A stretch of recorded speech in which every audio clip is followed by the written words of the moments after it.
Good morning, everyone. Today's webinar will be an exciting one.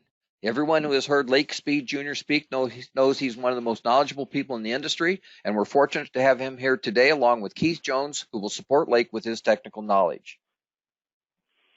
The 2020 webinars are being brought to you by CWT Industries, the Durbon Bearing Company, ERI of Canada, Hastings Manufacturing Company, King Engine Bearings, Mala Aftermarket, Qualcast LLC, and Rottler Manufacturing. These sponsors allow us to present these webinars at no cost to you, and their support would be greatly appreciated. Please note that you may have to adjust your speaker volume to a higher level during the highlighted sponsor videos. If you still have difficulty hearing the message, I assure you the sound is adequate on the recording. Our first highlighted sponsor today will be Hastings Manufacturing. Here's part of a video on their Czech Republic piston plant in Buzaluk.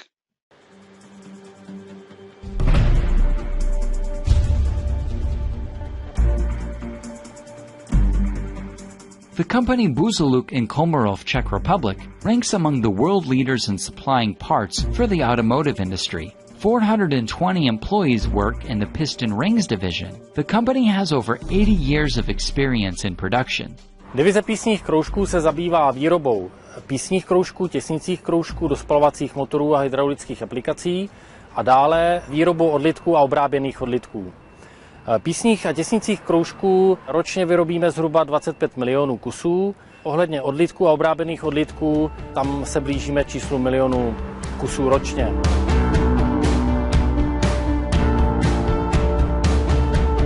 The heart of the company is two foundries, where master smelters cast tens of thousands of tons of molten iron every year, with laboratory assistance and its rapid reaction through the pipeline post.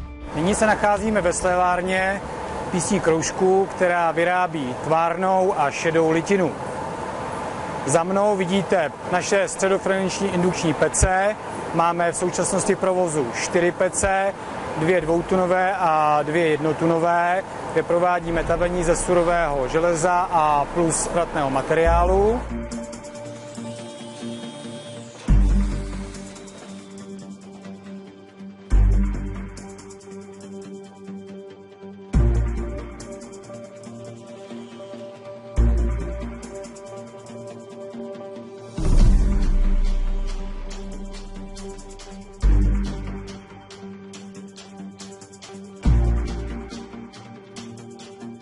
In the piston rings division, company employees design, develop, and produce both cast iron and steel piston rings, as well as sealing rings in the number of thousands of pieces. Probíhá tady obrábění do správného tvaru ve volném stavu, který je rozhodující pro to, jak ten kroužek funguje a jaké má vlastně parametry a tím ovlivňuje parametry motoru. Velkou oblastí stále nabývající na významu jsou povrchové úpravy, takže tady se dělají v podstatě od standardního tvrdochromování, které jakoby známe, až přes modifikované verze tohoto tvrdochromování, to znamená chromkeramika, vytvoření kanálků sycených tvrdými částečkami pro zvýšení životnosti pro moderní motory, až po stříkání molybdenem povrchových vrstev, anebo nitridace, u který teďka stojíme. Končí se vývoj a začínají se dodávat do sériové výroby kroužky, které mají nitridaci a povlak PVD, což je fyzikální naprašování tvrdých vrstviček na ten samotný výrobek. Teď se nacházíme na zkušebně motoru, kde testujeme námi vyvinuté písní kroužky. To see the full video, go to the website on the screen. You can contact Hastings Manufacturing at 800-776-1088 or at www.hastingspistonrings.com. We thank you for your generous support, Hastings. Our second highlighted sponsor will be Rottler Manufacturing. The Rottler H80 series of CNC automatic honing machines have proven in many PER shops that the machines improve quality of the surface finish of cylinder bores while giving shop owners increased productivity, saving time, and making profits. Did you know that every Rottler H80 series hone comes equipped with crash protection? Although using diamond and CBN stones over traditional braces may cost a little more upfront, the cost savings over the life of the diamonds and CBN stones is substantial. The Rottler H80 series is equipped with crash protection to protect the honing head, stones, and holders. This allows you to maximize the life of your diamonds and CBN stones, creating greater savings in the shop and increasing your bottom line. It also has programmable CNC plateau finish finishing process. In today's environment, with low tension rings and strict environmental regulations, the ability to create the ideal plateau finish is paramount. The Rottler H80 software is equipped with programmable CNC plateau operation, allowing you to easily hit those required parameters, achieving optimal surface finish. It has automatic stone compensation that makes it easy for operators to maintain size throughout the block. It has a removable coolant tank, which makes cleaning downtime less than competitive machines. And finally, the H80 machines have programmable CNC honing load control. Rottler's H80 Series hone allows you to set up and maintain a desired honing load in order to achieve the optimum straightness and roundness required with today's low-tension piston rings in different blocks, materials, and cylinder wall thickness. Contact Rottler at 800-452-0534 or www.rottlermfg.com for further information, and thank you for all your support, Rottler. Now, as always, we have these housekeeping points to take care of. Remember that mic audio is muted for all the attendees. If you have questions during the program, you need to type them in the control panel at any time. This time, Lake and Keith will have requested I read the questions at the end of their presentation. This webinar is being recorded for later access. Everyone registered will automatically receive the link to the recording, which should be available no later than Friday morning, September the 18th. The link will also be posted on our website at www.pera.org, where you can find links to all past recordings on the webinar page. This will now give us 62 recordings through our website. And lastly, GoToWebinar is now offering a certificate of attendance. All of you who watch the webinar live will receive a link to download a certificate of attendance on your thank you for attending email. The son of former karting world champion and NASCAR driver Lake Speed Jr. also has an extensive history in NASCAR and lubricant development. While working for Joe Gibbs Racing, Lake played a key role in the development and selection of lubricants for JGR as part of the team that started Joe Gibbs-driven racing oils. Today, Lake is a member of the Society of Tribologists and Lubrication Engineers and is one of less than 300 people who hold both Certified Lubrication Specialist and Oil Monitoring Analyst certifications. I don't know about you, but I had to look up tribologist to see just what it was, and found out that it is the science of the mechanisms of friction, lubrication, and wear of interacting surfaces that are in relative motion. This is a perfect description of Lake and his skills. With his extensive background in engine technologies, Lake is a frequent and much sought-after speaker known for his expertise and straightforward discussions. Keith Jones is the Director of Technical Sales for Total Seal, a role he has managed since 1997. Keith has been part of the development of many of Total Seal's products and leads a highly competent technical staff. He's been around racing and race engine building since growing up in the western suburbs of Chicago. He says it's in his DNA.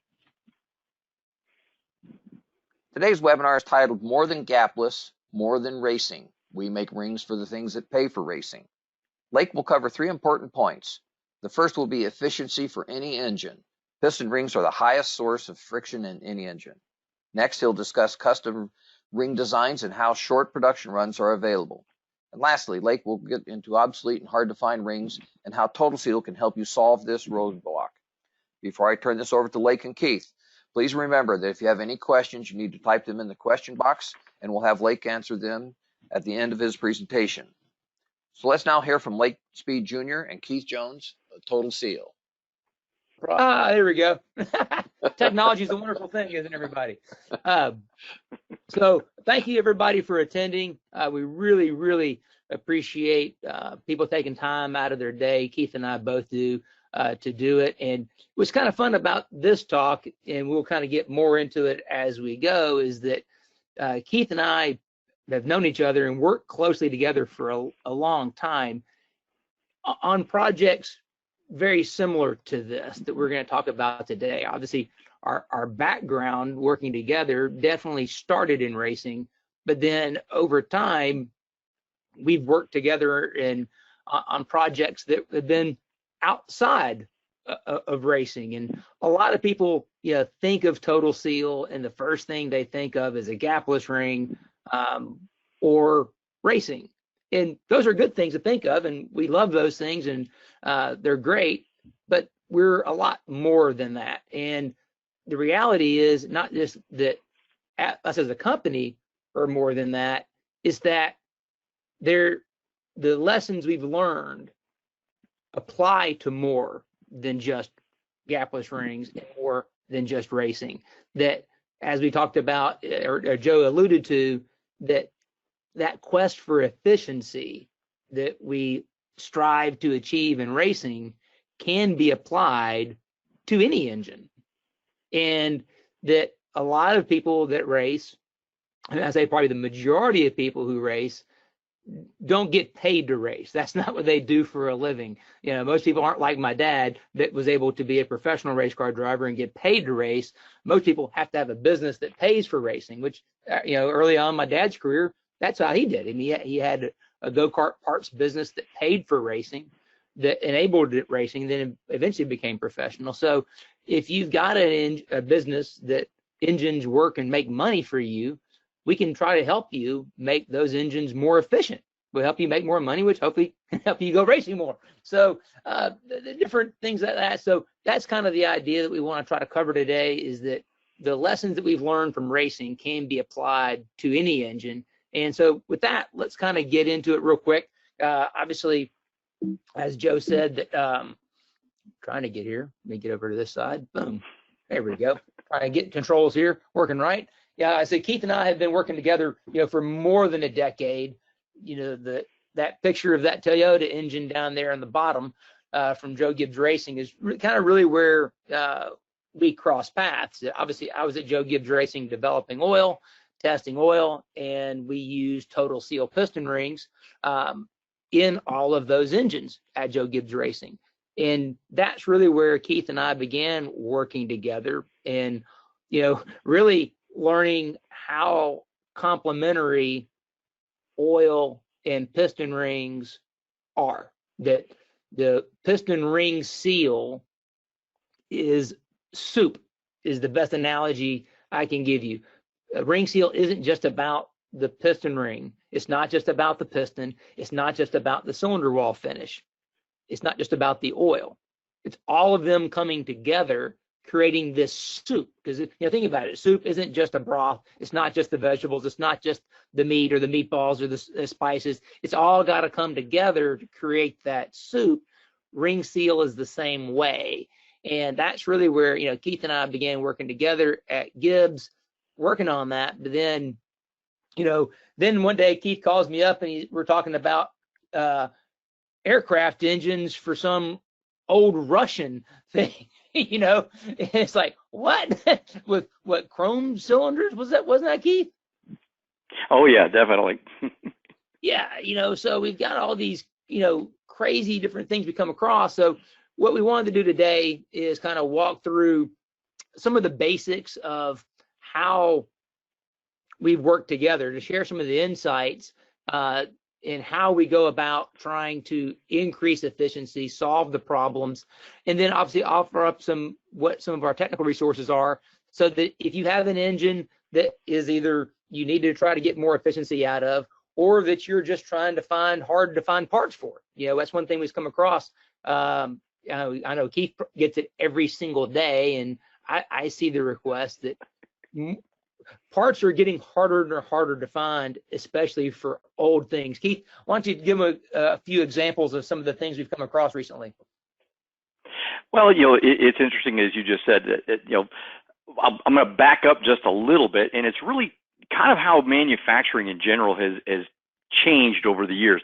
You know, the excellent video of Hastings earlier in talking about the Coma plant, you know, in Czechoslovakia, and that's a typical production operation today. They want to build very high volumes. If you looked at the numbers that they talked about, that's about 10,000 rings a day that plant produces.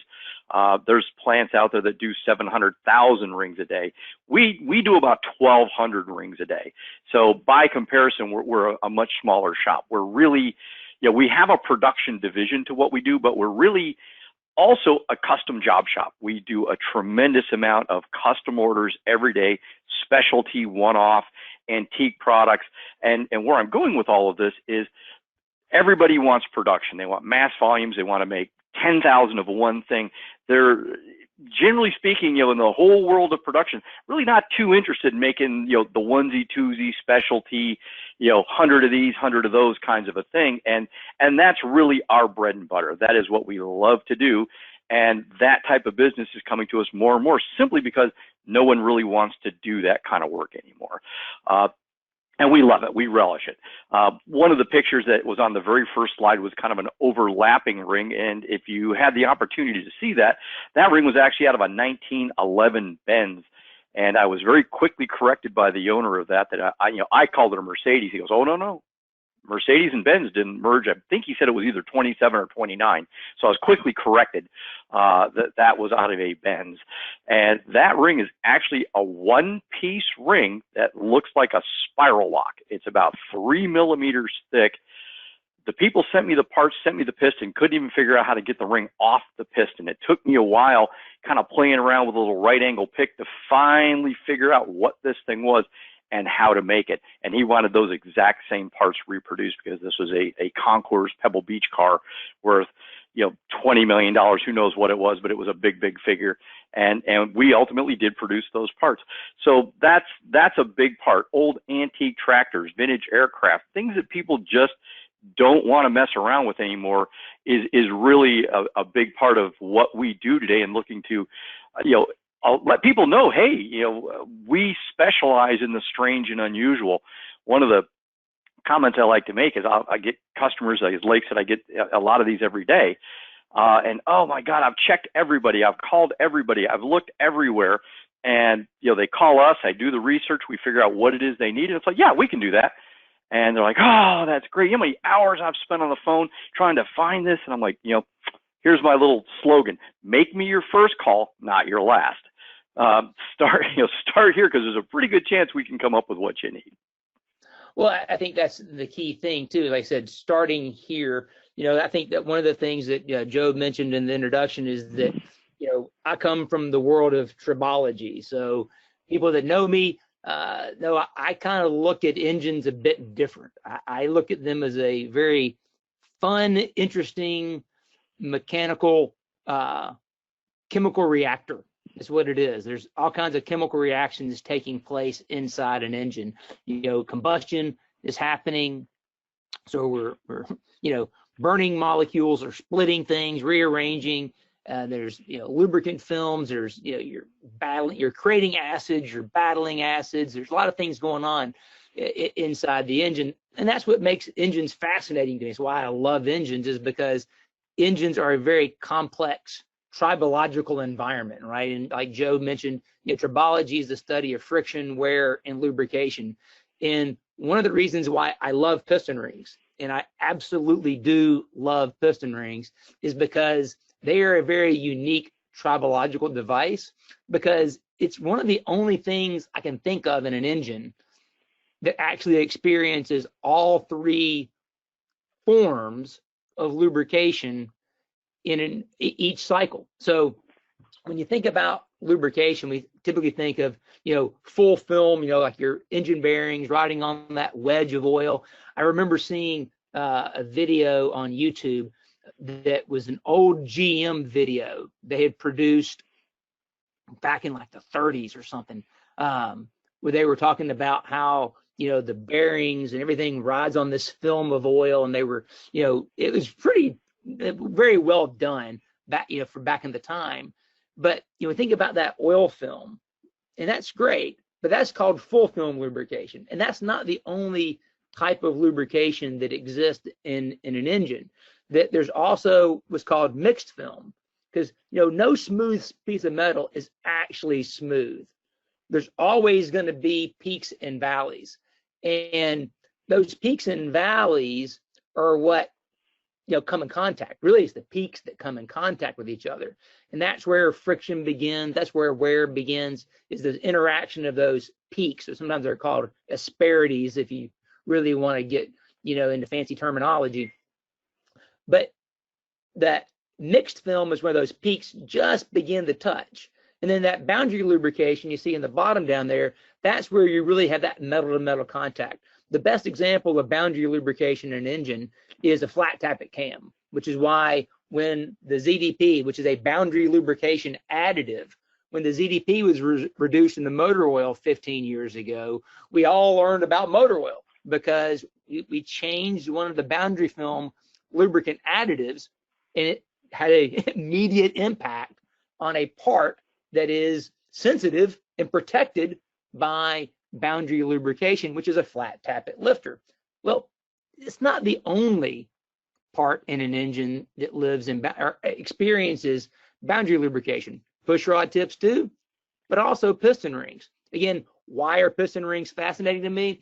If you think about a piston ring, if you think about a piston at, say, mid-stroke, on its way towards top dead center, that's the fastest the piston is moving. At that point, the piston rings are in full film lubrication because they are riding on that wedge of oil. But we all know that piston, when it reaches top dead center, has to come to a stop. So as that piston nears top dead center, it has to slow down. But also, as that piston is approaching top dead center on, say, a compression stroke, we have increasing cylinder pressure. So the load that's being exerted on the ring face against the cylinder wall is increasing as the speed is decreasing.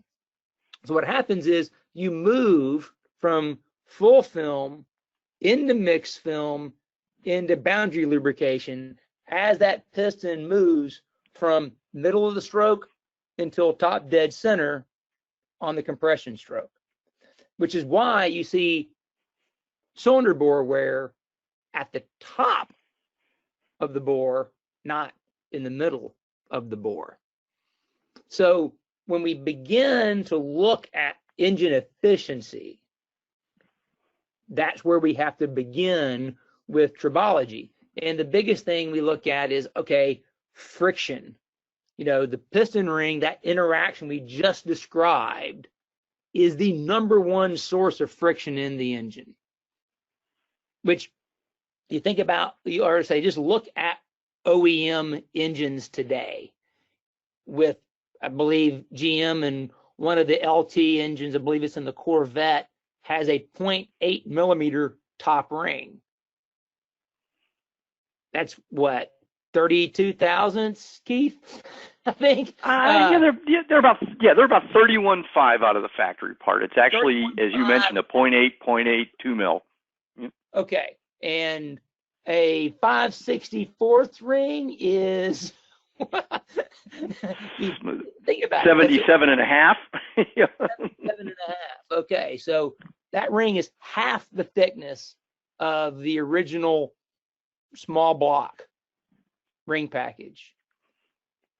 Yet these engines also now have what, 100,000 mile, lifespan, 60,000 mile factory warranties and things. So, but also that original 5/64 ring way back in the day was cast iron, maybe hard chrome coated.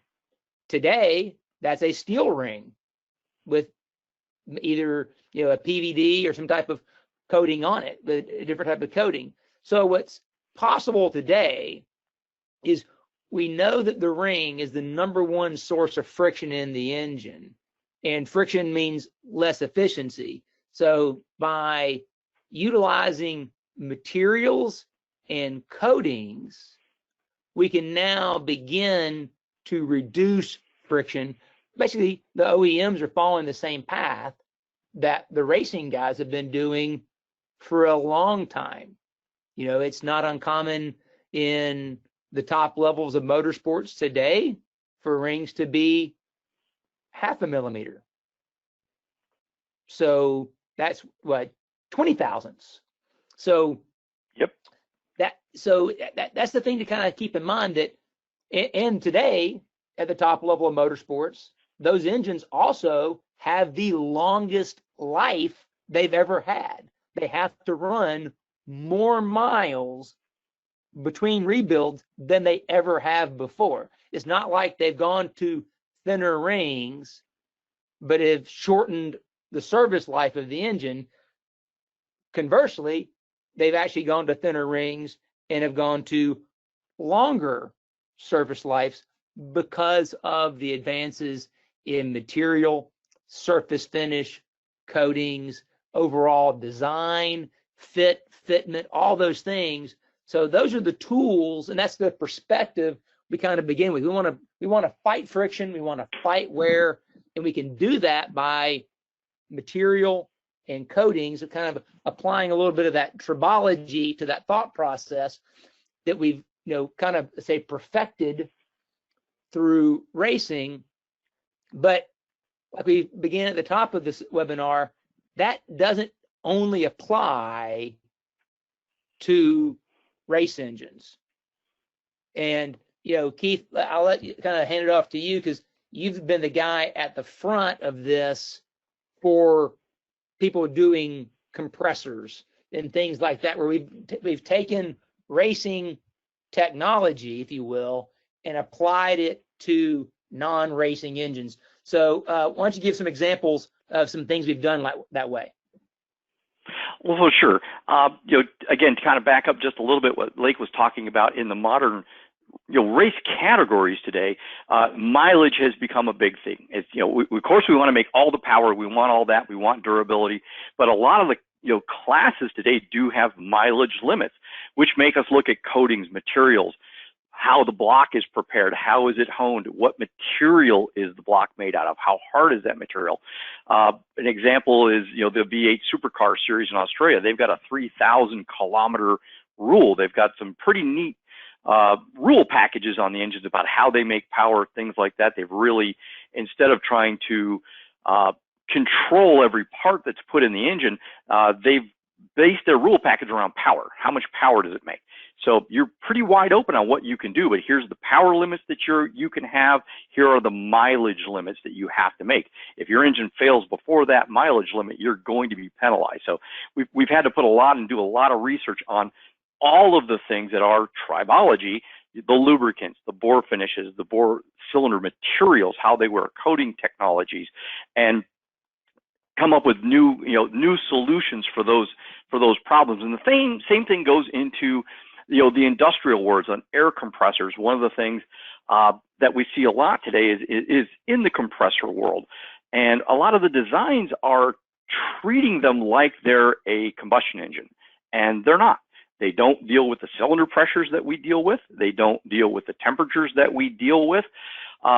So ideally, bore finish becomes very, very critical on these. We don't have a lot of cylinder pressure, the forces behind the ring to naturally correct an incorrect bore finish. One of the things that happens in cylinder finishing, rings will correct a cylinder finish that's, we'll say, too aggressive, too rough. It will eventually wear that in. But in today's world, we really don't want to wait for that. We want it to be there right now. For those listeners that are a little older like myself, we'll remember the days when it might take 1,000 miles, 2,000 miles to seat up a ring. Well, there is a portion of that is the ring, but the bulk of seating is really the two surfaces mating up, the ring and the cylinder, getting that, what I want to call that happy handshake, getting that interface, getting that plateau worn into the bore, which is what rings do naturally, and why getting that plateau in the honing process is so important today. We want that right now. We want that instant ring seal, that instant gratification. And that's a big, big part of the break-in process, the honing process, correct lubricants in there.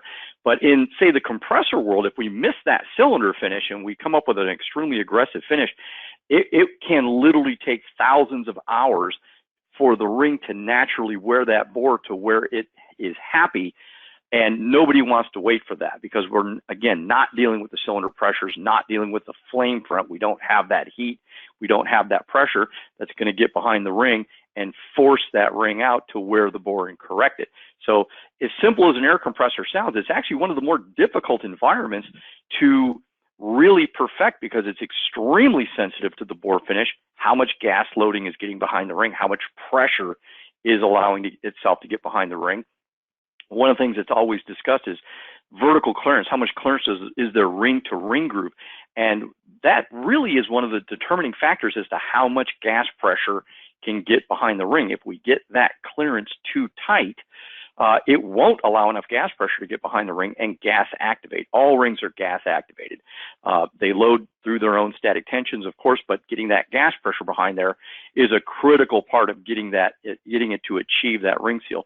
So if we get the clearances too tight, we create issues. If we get them too loose, again, we create issues. We get, rock and tilt in the ringland. We can get chatter in the ringland. So kind of like the Goldilocks and the three bears, finding that just right situation is so critically important. And that's part of the things that we've been working on in these industrial areas, diesel engine applications, again, finding proper cylinder honing procedures for these and getting the proper oil volumes that these engines require. So we're really helping a lot of these areas through our race knowledge, bringing that to these areas and going, hey, this is how it's been done for decades, but really looking at what the environment is and how it's running, the fuels it's running on, natural gases, diesels, propanes, working on some, JP4 projects right now. The requirements that the fuel changes make all affect it. We're trying to help bring that knowledge and technology to the industry. Yeah, that's been one of the most fascinating parts in just the almost year that I've been at Total Seal, is being able to see all the different areas where that same technology, the same thought process that we have been applying to racing is being applied to things like aviation engines, some of these military projects and things like that are like, it works, and that's exciting, is that we know there are people out there that have non-race engines that we hear them every week, that are either looking for hard to find parts, or people like that are just need better efficiency. They've got problems to solve, and that we're here to help. We want to try to help solve the problems, and these are some good examples of places we've been able to apply that technology and make a difference. Move the needle, get some wins.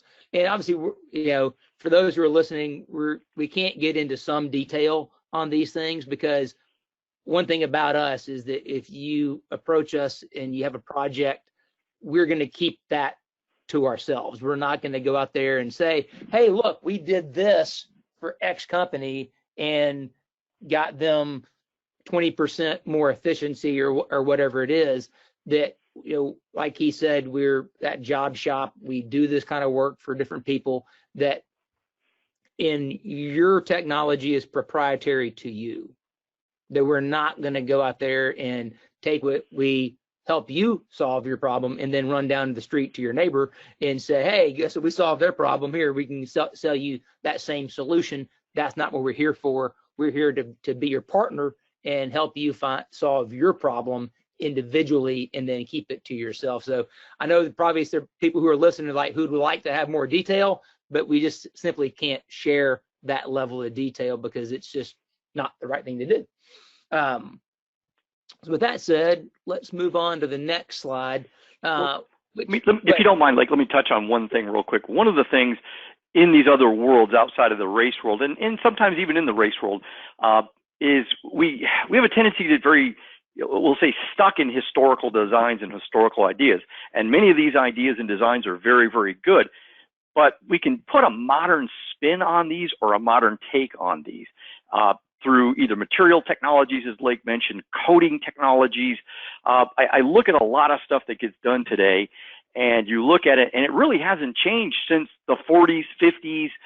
Some of this stuff dates back into the 20s and 30s, and it really hasn't changed because it's always, and I'm air quoting it for those who can't see me, which is everybody, it's good enough. It's always been good enough. Well, we can do better. And through, again, modern technologies, coatings, designs, we're helping to try to bring some of this technology that we see in diesel engines and aircraft engines, compressors, into the 21st century and try to apply modern techniques and modern designs. One particular company we're working with, is just seeing tremendous increases in efficiency with some of the modern ring design ideas that we brought to them. And they actually were like, hey, they acknowledged that this is 1930s technology, maybe we can do better. And the more and more minds that open up to, we can do better. Like you say, we'll help drive this forward. It's amazing the increases that we see, increases in fuel efficiency, reductions in combustion gas loss, blow by. I've got one particular customer that reported back to me yesterday. We did some things in some compressors of his that they do, and the first shot out of the box, we've taken these things from being in double-digit, blow by numbers down to single-digit. We're actually 1.5 CFM of blow by, and only getting better. They've never seen anything like this before. So seeing these kinds of improvements really kind of excites us, and love bringing this technology forward. Oh, exactly. I think about even just some more baseline, test mule engines going from an 0.43 ring to a 0.7 millimeter ring was worth almost 5% in efficiency just by that, which, 5% may not sound like a huge number. But if you think about what that translates into in terms of fuel consumption, productivity, if you just take that out and you multiply that by time, that's one of the fun things I like to think about. You think about the equation for horsepower. It's essentially work over time is what it is. So if I can do more work in a shorter amount of time, I make more power. Conversely, if I can do that same amount of work and do it continuously over time, continue to do it over and over and over again, it also has that cumulative effect. So, a 4 or 5% gain in efficiency every day over 365 days turns into a pretty big number at the end of the year. And it's essentially free power. If you're rebuilding the engine and you have the ability or forethought, if you're not limited by rules, which that's the great thing about the industrial side, you're not really limited by rules. There's no sanctioning body telling you can't put a thinner ring package in your engines. You can do that and then increase the efficiency of the engine. That profitability just goes straight to the bottom line. That engine can do more work now than it did before with either less fuel or some function, and do that. So that's one of the nice things about the custom ring production, like Keith mentioned earlier, is that we don't have to do super high volumes. If you come to us and you need 100,000 pieces of something, we can probably get it done for you. And do it gladly. Yes, exactly. But the reality is, if you need a shorter run of pieces, we can do that. That's the beauty of our facility. Our setup is that we are a custom shop. That's what we do, is high-end, short-run, custom, made-to-order parts. And we can either, like Keith said before, we can take an existing ring, like the Benz ring, and then recreate that ring from that. Or if you have a drawing that this is what we want, we thought about it, this is what we want, we can make it for you. Or we can work with you to say, hey, here's your engine, here's your application. What can we do to make it more efficient? Of course, that's the most fun, by the way, for all of us, is to be able to start from scratch and then visualize the environment and see what triggers there are we can pull to make the engine more efficient, and be it ring design or coating or everything, pulling all those tribology levers to make the engine more efficient. That's the most fun. And when we say custom ring production, we really do mean custom. I'll let Keith give you some stories about some of the ones on the screen there. Obviously, he already explained the one on the top. Yeah, that was one. But one thing I want to touch on with that Lake just noted is just talking about increased efficiency. One of the projects that we've been working on, and this isn't something people generally, again, we're performance-minded people. We want to think about power and torque, and how can we help move that mountain? How can I make more power? Well, particular project I'm involved with right now, they came to us, and this is a massive global project. A lot of engines out there, a little bit older, a little bit dated. And how do we make this engine more efficient? How do we make it more cost effective to where we don't have to replace these engines with a now 2020 engine? We're looking at engines that, early 2000 stuff, and efficiency's come a long way. So we worked on some ring packs, worked on some ring designs. One of the first things they noticed after initial testing is a significant, I mean dramatic reduction in contamination in the oil. They're not getting the combustion byproducts down into the oil, meaning the oil stays cleaner, cooler, lasts longer. They're excited. Take performance out of it, take fuel efficiency out of it, take the increased torque out of it. They're simply looking at, oh my gosh, we've calculated we can knock 2 oil changes a year out of our oil change regimen. This is millions of dollars saved globally simply by being able to cut 2 oil changes a year out of it. So that's one of those angles or directions that not everybody thinks about. If I can keep that oil cleaner, cooler, last longer, guess what? Less wear in the engine, less contamination, less acids in the oil, as Lake mentioned earlier. But looking back on point, looking at the rings on the screen, the top one, that's that spiral lock styled ring that was on the Benz piston, and took me a little bit, like I said, to kind of figure out what it was. I'm looking at a piston and ring that had been in an engine for over 100 years, hadn't been removed. It had polished itself to the point where you could not see a parting line. Hence, the gentleman, when they sent it to me, they go, "We don't know how to get this off the piston." And of course, I'm thinking, what? You can't figure out how to get a ring off? What you new to this? I got it. I'm doing the same thing. I'm scratching my head going, what in the heck am I looking at? And I've looked at a lot of crazy ring designs, but I finally played with it enough to see that little parting line, got it spiraled up off the piston, and the rest is history. The really fun part of that story is when I brought it out to Rick McQuestion, who at the time was our shop foreman, said to Rick, "Hey, we've got to make these." The guy wants the same parts. This is a concours piece. He looked at it kind of scratching his head, and I could see it in his eye. I said, "Now, don't tell me with all the modern technology, all the incredible equipment, the people we have here, that we can't reproduce this part that was made in 1911 by a little guy in Germany on a belt-driven jack shaft lathe. We have the ability."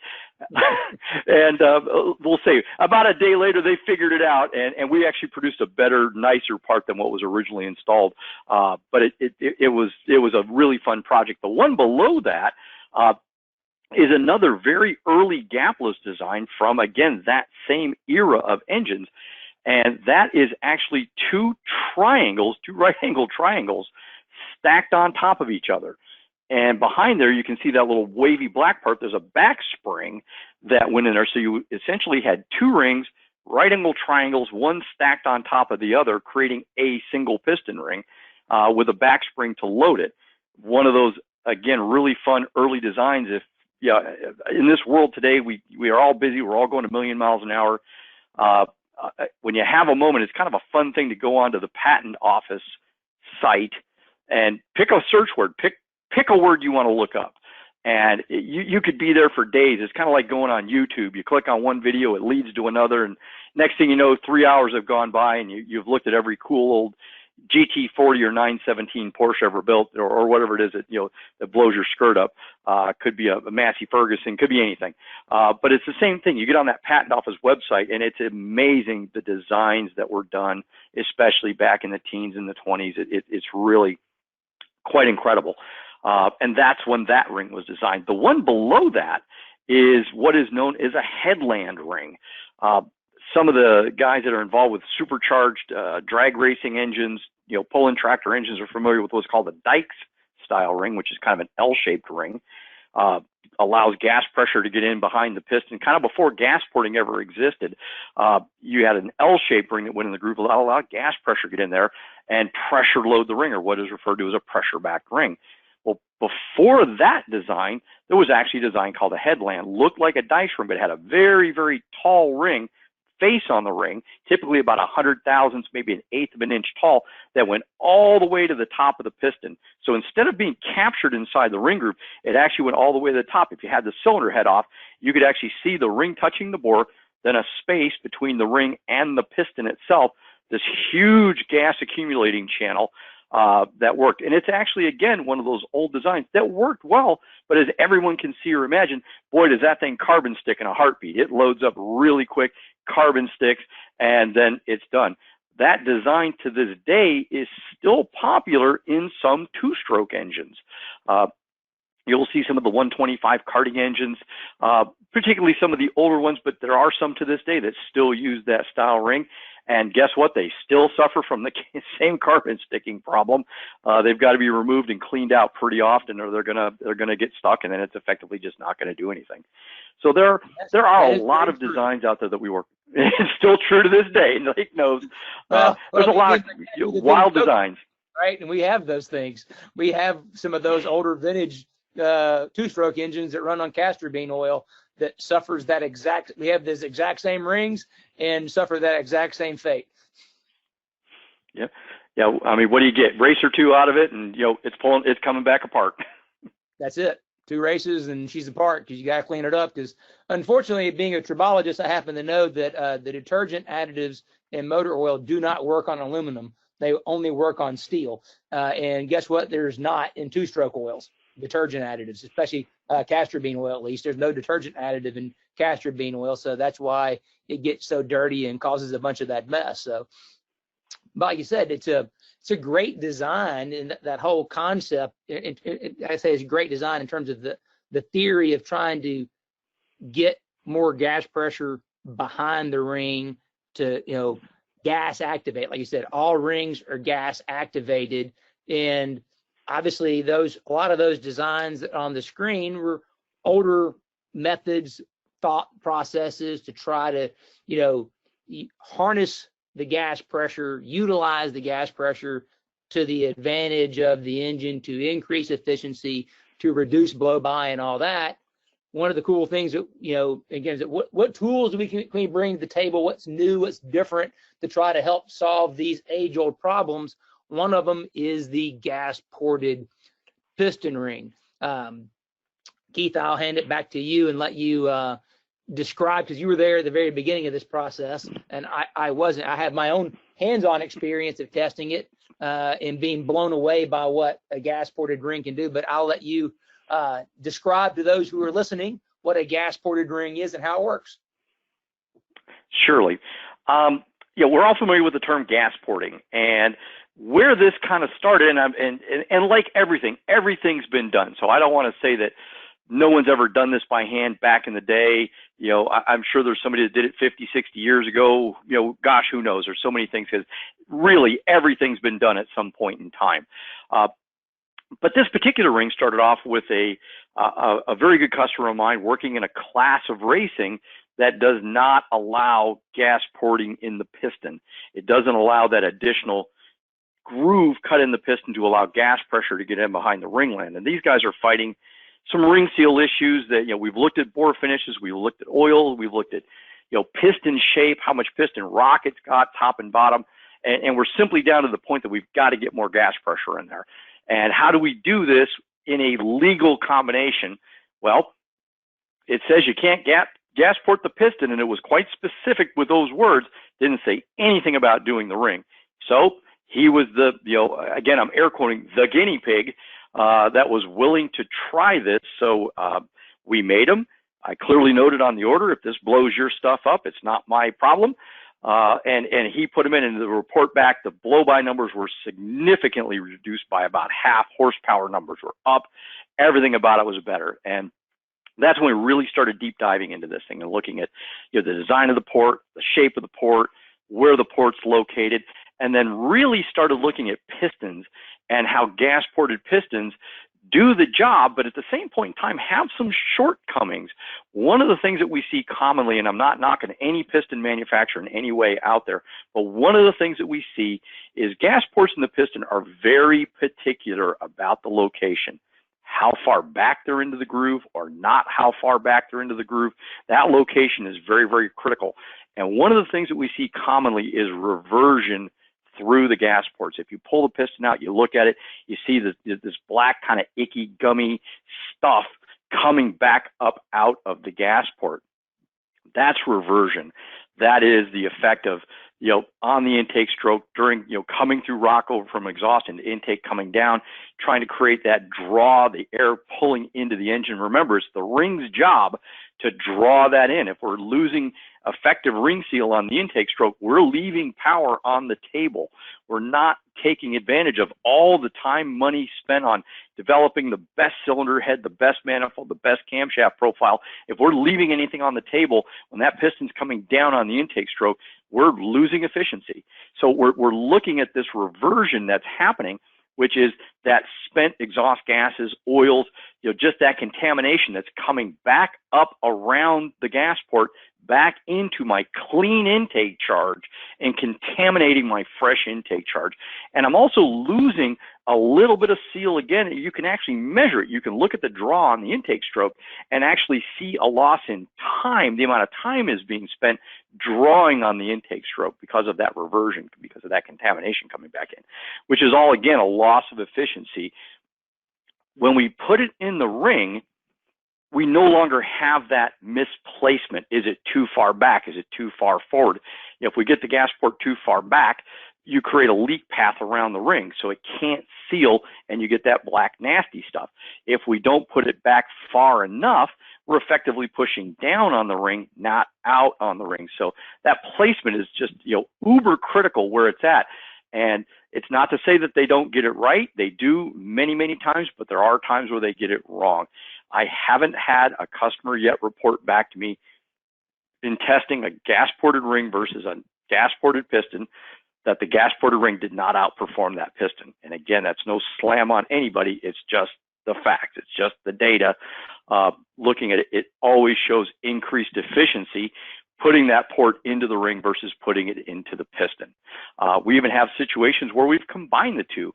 Just yesterday, I have a gentleman who works in big horsepower pro mod stuff and just has been fighting ring seal, and he called me back to tell me he combined his gas-ported piston. He's got a vertically gas-ported piston with 15 gas ports.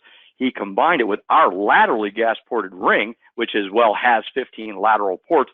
He's never had ring seal like this in his life. He's down to a CFM, a blow-by, which in a pro mod engine is doing pretty good and holding crankcase vacuum. So there's even times where we'll combine those designs to get that increase in ring seal. It's really that important to get that gas pressure behind the ring. Yeah, so I know for anybody that's people watching the test results there on the right-hand side of the screen, that's a comparison done on a small block Chevrolet at Shaver Specialty Racing Engines, where we just compared a non-gas ported piston and ring to a non-gas ported piston with a gas ported ring. And you can see the difference in blow-by on the bottom screen down there, that as the engine speeds up, as you begin to lose cylinder pressure, right? Because, if you think about it, as the engine speeds up, peak torque is peak cylinder pressure. As the engine begins to rev, you have less time, less filling, so you're not getting as much cylinder pressure as the engine speeds up. And what you see is that as that cylinder pressure begins to drop, the non-gas ported ring begins to destabilize, because now you don't have as much cylinder pressure to gas activate the ring. So by going to the gas ported ring, you're now allowing the cylinder pressure that's available is able to get behind the ring, increase the ring seal so that the engine is more efficient, which shows up in the power curve on top. That overall, from a lateral gas port perspective, it's more efficient, more effective to put the lateral gas port in the ring as opposed to the piston. Then if you need even more gas pressure activation, you can then go to a vertically gas ported piston and then even combine the two of having a gas ported ring along with a vertically gas ported piston to get the ultimate in ring seal going on. So that's just one of the later tools, tricks to, okay, how do we make an engine more efficient? Here's one of the tools and tricks to be able to do that. And it's not something that's specific only to a race engine, because one nice thing about a gas-ported ring is that it is rotating. It's always moving. So it's not point loading only one point of the bore the whole time, which causes uneven bore wear. And that's a real key thing, is that because the ring is rotating and because of being 15 evenly spaced gas ports in the ring, now the bore wear is even, so that the ring and the bore both last longer than if it was only a stationary gas port in one pot loading the bore, causing uneven bore wear. That would have a reduced life in comparison. So this is a technology that can be applied beyond a racing application, but again was something that was developed in racing.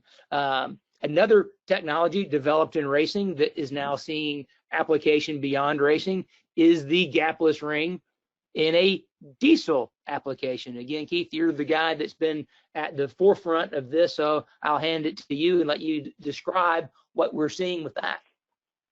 Yeah. The diesel performance market is we'd like to say hot.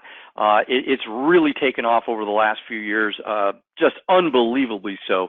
And we've got builders in that area that are really diving into the diesel. And we kind of come back to the one that I mentioned earlier.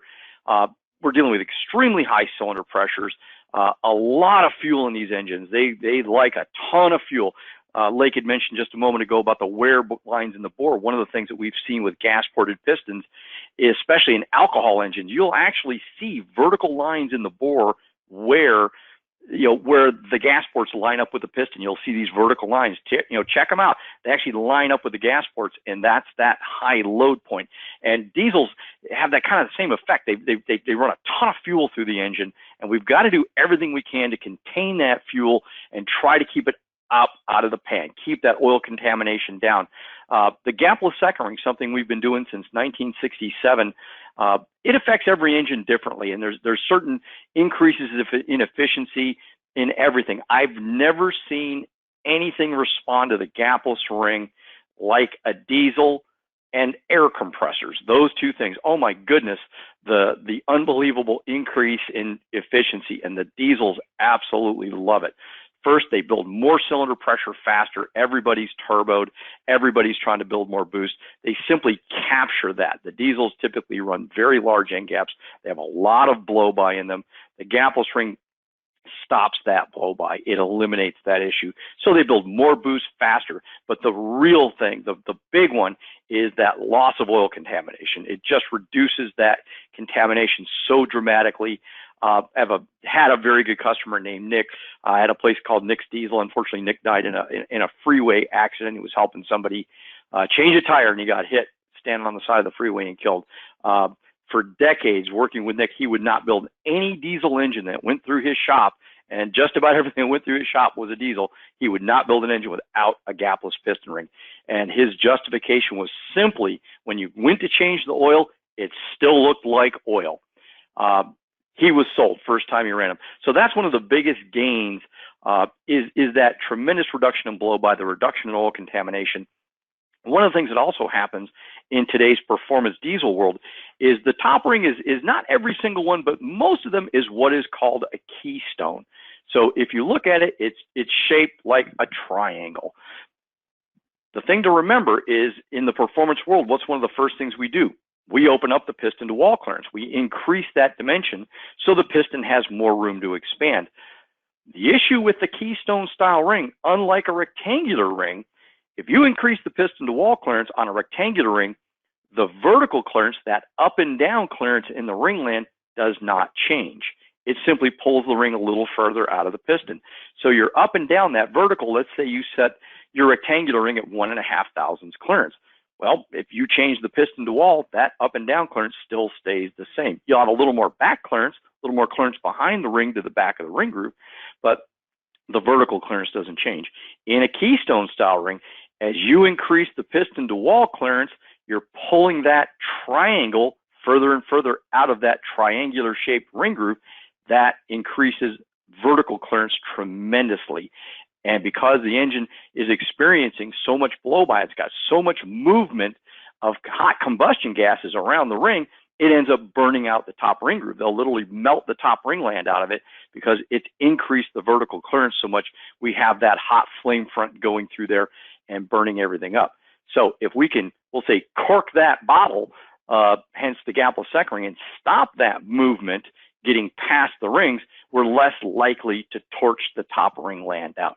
So not only do we have the reduction in contamination in the pan, but we're also increasing performance and life cycle in the engine because we're not getting that movement of hot gases past the rings.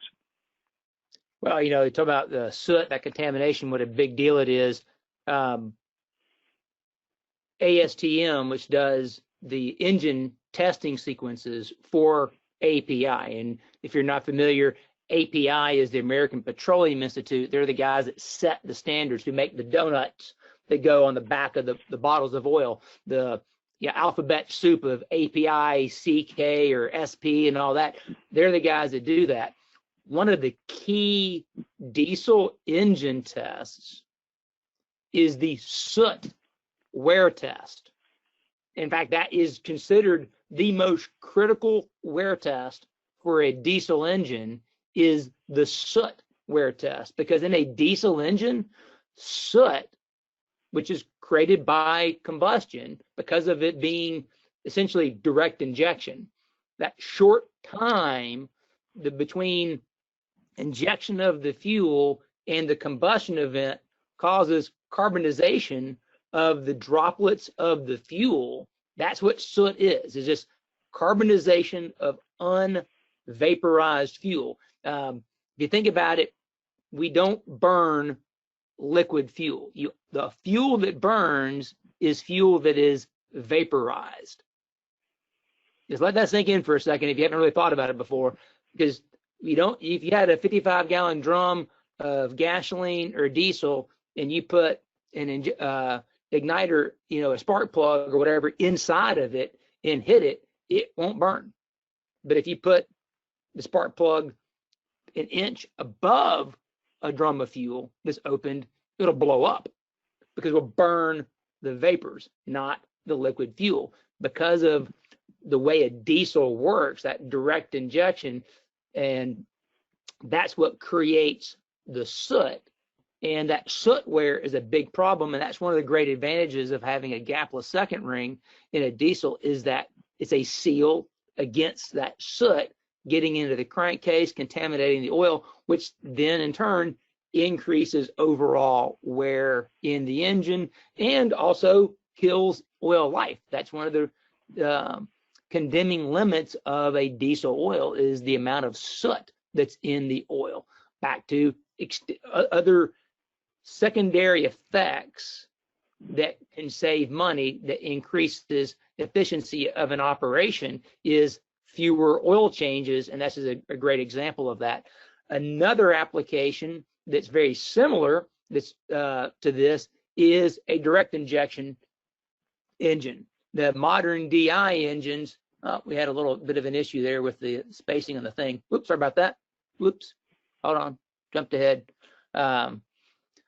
DI engines are also direct injection, and they also create soot just like a diesel. In fact, the new API SP oil spec has a soot wear test in it, because the soot created by direct injection is what wears out timing chains. Any of you guys who are working on direct injection engines have probably seen some of these DI engines suffer from a lot of different fates, but one of them is also timing chain wear, and that is one of the new tests in regards to that. Other thing about DI engines is they also suffer from what's called low speed pre-ignition, LSPI. And that's where, when oil migrates its way into the combustion chamber and mixes with the fuel, oil has a lower octane value than fuel.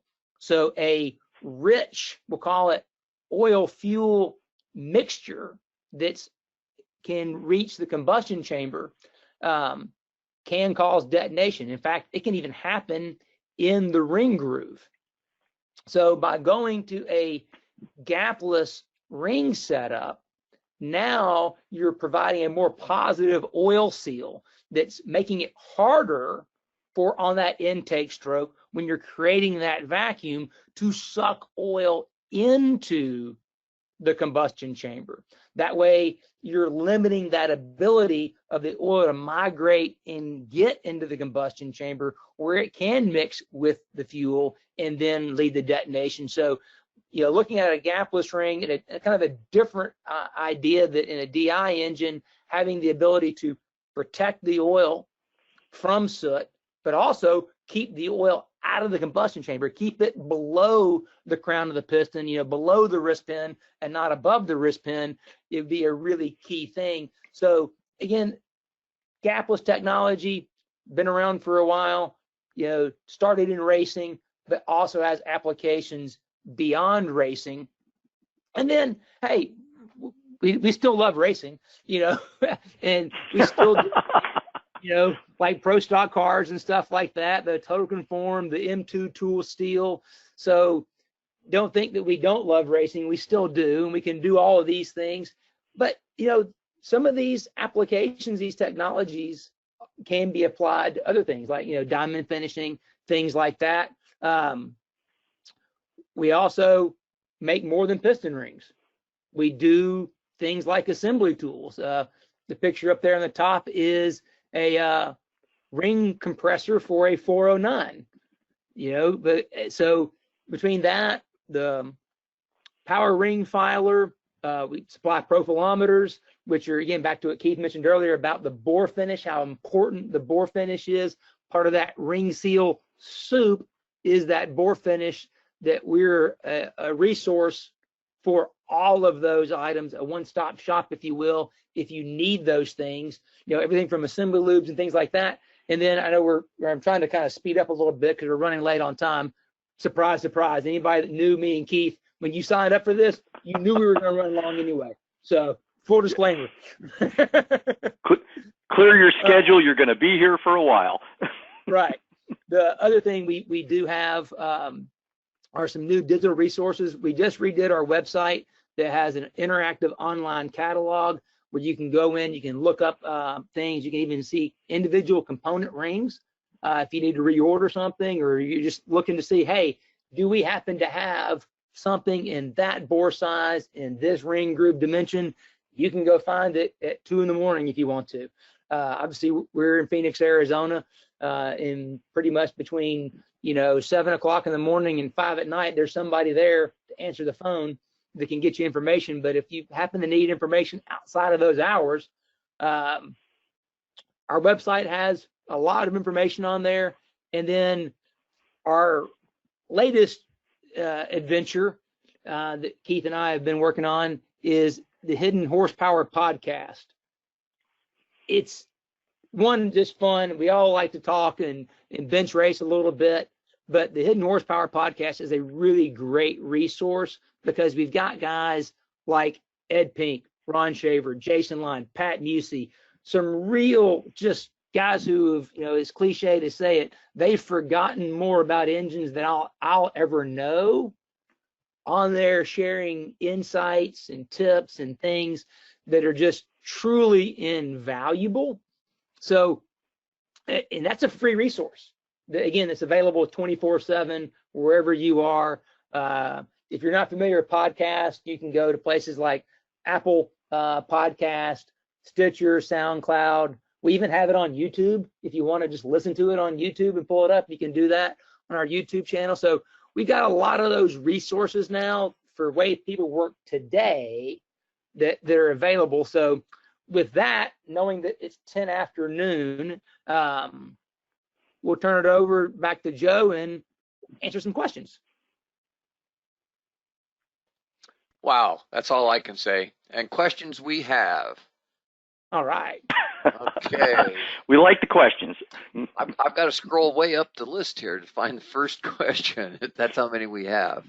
From David. When you say efficiency, do you mean fuel economy, power, or both? Both. Because that's really what efficiency is. If if I can make more horsepower, then if I need to run a steady speed, I can do it with less throttle, which means less fuel. I remember going to an SAE class one time that was put on by a lady named Ava Bardaz. Ava Bardaz is one of my heroes in tribology. And the SAE class was called, it's basically fuel economy through engine oil. So basically, how do you formulate an engine oil to create more fuel economy? And I showed up there as a guy from Gibbs, a race team, and they're like, and there were people, engineers from ExxonMobil and BP, all the majors are there in this class. And they're like, why are you here? I said, because fuel economy is called horsepower. I mean, if you think about, say, a track like Michigan, it's a fuel economy race. So if I can run the lap time that I need to run to stay in the lead lap, but I can do it with less throttle, I don't have to stop as often. So fuel mileage racing and horsepower are the same thing. If you don't mind, I want to jump in right there. As it said, efficiency is not just about horsepower. It is fuel economy, oil economy. It's all about that reduction in friction. I'm working with a team right now that, as me as kind of we'll say a drag race guy, it's simply about power, but many, many forms of racing. Think of, the 24-hour Le Mans, think of NASCAR, think of, again, supercar down in Australia, on the 1,000, on the mile, the mountain. There's a lot that goes into this. And one of the teams I'm working with right now, power-wise, we're really pretty good, but we're working on second ring efficiency, trying to gas activate the second ring more, because what we're looking for is if we can make the second ring work better, I can potentially drop the oil ring static tensions down a little bit, maybe pound and a half, which isn't a huge number, but over a race of that length, that may turn into, I don't know what, 2, 3, 4 seconds possibly. That may be the difference between winning and losing. But they're also looking at, if I can squeeze a little more efficiency out of it, maybe that's a shorter gas stop. Maybe I don't have to put any oil in the engine, because they so look at pit stop time, pit stop frequency. If they can eliminate a pit stop or cut a pit stop by 10 seconds, that can be the difference between winning and losing. So that, that efficiency is really critical. Okay, our next question is from Sinbad. With a supercharged engine, does having a gapless ring change the need for a gas-ported ring? Also, for the gapless ring, top or second groove? Your recommendation, is it application specific? Did you want me to break that down for you? No, that's a good question. I'll kind of take that one. The thing with gas porting, like we talked about a little bit during the main body of the show, gas porting is really about getting that gas pressure behind the ring. And where we kind of see the dividing line is at about 1,000th clearance, vertical clearance in the ringland. At 1,000th and less, we just simply don't see enough gas pressure getting behind the ring. We have to help it. Ways of helping that? Well, we can loosen up the clearance, give it more clearance in the land, but then we've got more clearance in the land. We're losing efficiency. We're losing draw. We're creating more area for the ring to move up and down. So gas porting is really about vertical clearance, how much pressure I can get behind the ring, regardless of it being blown or normally aspirated. That's really the determining factor. How tight can I run it and still get that gas activation? And we see that dividing line right around 1,000. Thou 2. I've had engines that we've tested with big 5/64 rings. Big, you'd think big honking ring. This thing will seal up on anything. Put them in at about 8-10 thousandths clearance with no gas ports. It almost knocked the valve covers off the engine because it simply couldn't get enough gas pressure behind it. Once we reworked the ring, got it down to where we had about a thou 3, thou 4. Absolutely no issue whatsoever. Sealed up that, again, that emphasis on gas activation in the supercharged engine. So we have to have that clearance, and we want to take advantage of that boost pressure. That boost pressure is going to help to gas activate that ring. So we want to add that gas port either into the ring or into the piston. Again, we come back to, I think it works the best in the ring, but it works well in the piston, and it has for decades out there. So with that, we want to gas port it in the blown application, get that gas pressure behind it, blown, turboed, any forced induction, get that gas pressure behind the ring, gas activate it. As far as where the gapless ring goes into it, that's kind of application specific. Most of your higher end, higher horsepower pieces, I like to see it in the top ring groove. The material between the top ring and the second ring is the supporting surface. That's the area that's seeing the brunt of the load, and is typically the thickest between the first ring and the second ring. Between the second ring and the oil ring, it's generally pretty thin, maybe 80 thousandths, 100 thousandths. So you're putting a lot of that load onto the second ring. I prefer to keep it on the top because the material underneath the top ring is typically the thickest at that place. So we're creating less chance of having a piston failure. I rarely see that happen. So I prefer to see it in the top group. It's a low boost application, street cars, mild performance, marine, 6 pound to boost, 8 pound to boost. Both positions work very well. I've never seen a failure there, but we start getting into the bigger boost applications. I like to see it in the top simply because the material underneath the top ring is the thickest at that point. Okay, from Greg. What ring widths are available in the gas-ported rings? All of them, pretty much, right? Pretty much.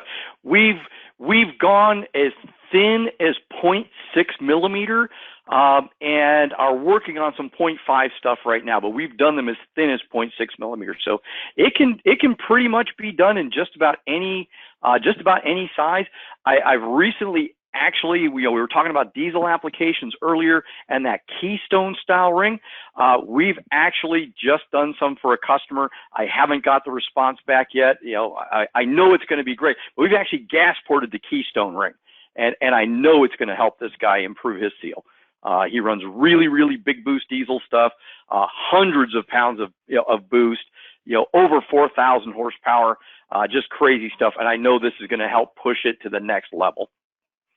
Yeah, one other thing too we kind of forgot to mention earlier about one of the nice things about a gas ported ring versus not having a gas port in a ring is that the detergent additives in the motor oil, going back to that headland ring and talking about the castor bean oil stuff with the go-karts and stuff and that carbon buildup. One of the advantages of a gas ported ring is that the detergent additives in the motor oil are 100% effective on steel. They are not effective on aluminum. So the detergent additives in the motor oil will keep a gas ported ring clean. Those slots stay cleaner, so there's less carbon buildup over time with a gas ported ring compared to having the gas ports in the piston, not because the gas ports in the pistons are bad, right? It's just the fact that pistons are made out of aluminum, typically. And the detergent additives in the motor oil won't work on aluminum like they do on steel. So that's just one small advantage of a gas ported ring in terms of staying clean and that longevity of performance when you get into a non-race application where now rebuild time matters. Okay, gas ported ring, there's some advantages there. How to utilize that mechanical advantage without some of the drawbacks that have been in place before. Just to touch on that real quick, we could diverge into a million different conversations, but we talked about the race engine technology, and one of the last slides was talking about our the diamond finish rings and tool steel rings. I'm actually working with an OE right at the moment on, we'll call it the next generation of engines, and the fuel efficiency numbers that they have to hit that are required, and of course the expected power output levels, because everybody wants power today. I mean, we remember when you had a 195 horse small Chevy, and man, that was the hot rod motor at that time. Today 350 horsepower V6s are the norm. 500, 600, 700 horsepower V8s are the norm. The power output level expectation is very high. Well, these particular people deal with the fuel efficiency numbers that they've got to hit, the power output numbers they've got to hit. The engine runs practically in a knock condition the entire time. It's just so on the edge. that we've actually gone to, and they've had so many ring seal issues, we've gone to an M2 tool steel 0.7 millimeter gas ported top ring, and voila, problem gone. No more ring failures, wear issues are gone, blow-by issues are gone. And this is in an OE, which will eventually be a production engine. And one of the things in the testing that's been done, as Lake indicated, was, is there a possibility of contaminating or plugging up that gas port? And the detergents in the oil, no problem, absolutely clean. Okay, Ron has an interesting question. When a gapless ring is used in the second ring groove, is there a concern of pressure buildup that could lead to an unseating of the top ring? Guess I'll jump into that. No, yeah. Haven't seen it. You know, he's touching on the whole ring flutter thing, and ring flutter is one of these things. In theory, it's very theoretically possible. We can get into the science of how it happens, when it happens, but it takes a very specific environment to create that phenomenon. And it can happen. You know, no one out there, anybody that's looked at the data, you know, knows that it can happen, but it takes a very specific environment to, we'll say, to pull that trigger. And it's usually a momentary event. It's not generally something that happens over a long period of time. It's usually a kind of a spike that you'll see the numbers kind of come up, then come back down as the engine gets away from, you know, the cylinder pressure that created that as you start to move away from that event. Most people that, you know, and I'm not picking on anybody or saying anything about anyone, most people that self-diagnose a ring flutter issue don't have anything even near. It's like going on, you know, on the internet and diagnosing yourself on WebMD. I mean, no matter what you plug in, you're dying of something.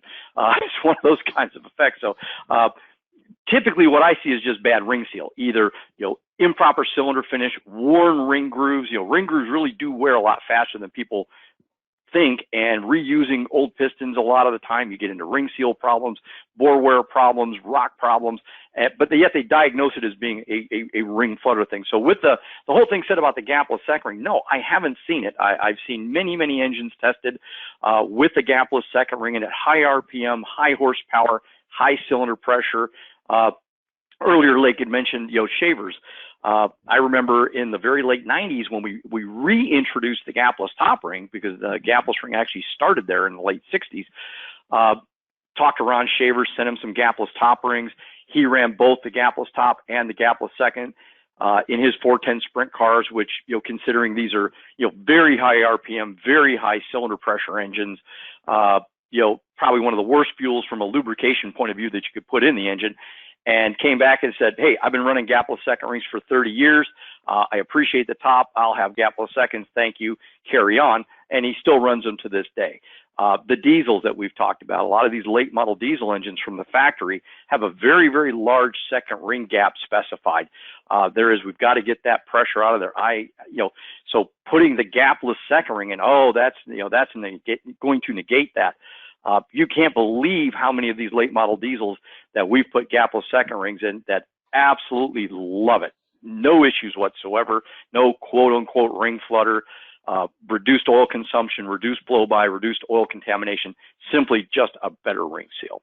So hopefully that answers his question. I just haven't, you know, the theory's out there, but putting a gapless second ring in, I've just not seen the theory hold water. Okay, Anthony is curious. Is hot honing still a thing, or has that ship sailed with the advent of better rings, block materials, and honing machines? Well, you still see it sometimes in some applications. I was laughing on the inside too. Yeah, I mean, it's not something that you see common every day. I think it's like you said before, it's very much application specific. There are some specific applications in terms of the environment that engine runs in, the block material design, that combination benefits from that, then people will do it. But it's not something that you have to do, need to do all the time. My experience at the NASCAR deal, it's something that came and went. And changed as those specific things I mentioned came and went and changed, that it's something that's just application specific. Yeah, I agree with Lake. One of the things that I've run into, aluminum being specific, that aluminum really responds to it. Aluminum blocks move tremendously. Anything you can do to help settle that block down is an advantage. One of the things that I see is vibratory stress relieving. I personally wouldn't build an aluminum block that hadn't been run across the vibratory stress relief table and then remachined, get it to settle down. But anything you can do to help replicate the running condition is a good thing in any engine. One of the, we'll say the problematic part for many operators with hot honing is you are honing the block with honing oil that's heated up to your desired temperature. So let's say you're honing the block with 210 degree hot honing oil. This one creates a very smoky condition, and as an operator, at some point in time, you're going to get this oil thrown on you. And in some engines, some customers, some builders still consider that a value and worthwhile to them. I can think of a couple right off the top of my head that are well-known guys that hot hone everything. But as Lake said, that ship's kind of come and gone because of some of the built-in inherent issues. What you had to do to get there wasn't worth it in the end for some of the guys. Okay, Damien says, thanks for the opportunity to ask a question. Are gapless piston rings more sensitive or less sensitive to correct cylinder wall surface preparation in comparison to traditional piston rings? Keith? I was just going to say Lake. So no more so than any other ring. It's if you think about the ring itself, the only difference between it and a conventional ring is the gapless feature. We're dealing with the same materials, the same coatings. A ductile moly is a ductile moly. A stainless PVD coat is a stainless PVD coated. A cast iron is a cast iron. That quote unquote face surface is still the same. We're simply blocking the gap off. That's the essential difference. So the bore to ring interface, no, it's not any more sensitive to that. It, as with any ring, just needs to be done right. We need to get it as close to right as we can. There's the right finish. I get asked every day about bore finishes, and it's really, again, there is a portion of it that is the ring seating, but it's really the cylinder that's doing most of the work. And the closer we can get it to being the right finish, the faster it's all going to come together. It's going to do its thing. If you're an engine guy with a dyno, when you're doing your dyno work, you should be in 2-3 hits on the dyno. That's it. You should be done.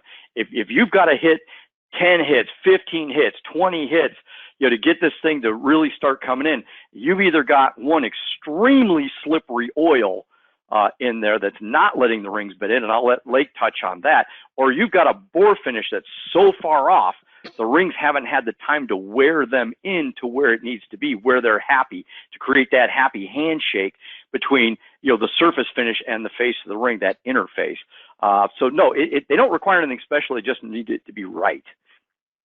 Yeah, to pick up what Keith said about the what you use to break in the engine, for ring seating. We've touched this on a previous webinar, and we actually have a video that Keith and I have done together on our YouTube channel where we can really get into more detail about it. But people think about break-in, they think about flat tappet cams. Well, remember we talked about at the very beginning that boundary lubrication that's for a flat tappet cam, but guess what? There's also that boundary lubrication applies to piston rings as well. And really, break-in oil, the best way to think about it is the last honing oil.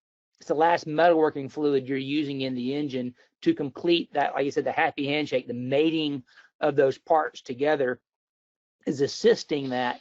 And if you've got an oil that's extremely low wear, low friction, it's going to be delaying that process. And unfortunately, if it delays it for too long, you can glaze the cylinder bore, because now you got all that blow by, all the fuel contamination in there. Now you can undo all the good work you did to try to get that correct surface finish. So by having the right chemistry in the break-in oil, speeds that process up, gives you a wider tolerance to make that happen and work correctly consistently. So it's another part of it. Again, you go YouTube channel there for Total Seal's got all those resources right there. From Ernie. He says, Keith, we've spoken on this plenty in the past. Can you please restate the best vertical gas port position entering behind the top ring groove? And would it differ if combined? I've got to read this right. And would it differ if the combination of piston ports and ring ports were applied? Yeah, as far as the location goes, no, it doesn't change. With a vertical gas port, and again, I'm not able to draw a picture. I'm kind of a big, as you saw in the one picture, dry erase board guy visual. Right now my hands are going about 50 miles an hour, but we want the gas port, if you can, in your minds, visualize the ring groove itself. The inside back wall, that vertical wall, what we refer to as the root of the groove, and then the horizontal surface being, the ceiling of the groove. So you've got your vertical surface, your horizontal surface. You want that gas port to poke through right at that back corner without intersecting the inside root portion of the piston. You want it right where that comes in. If you see just like a little tiny witness mark on the back, that's okay. But you should be able to take a gauge pin, drop it into that hole, and have that gauge pin lay right up against the back of the groove, the inside, the root of the groove.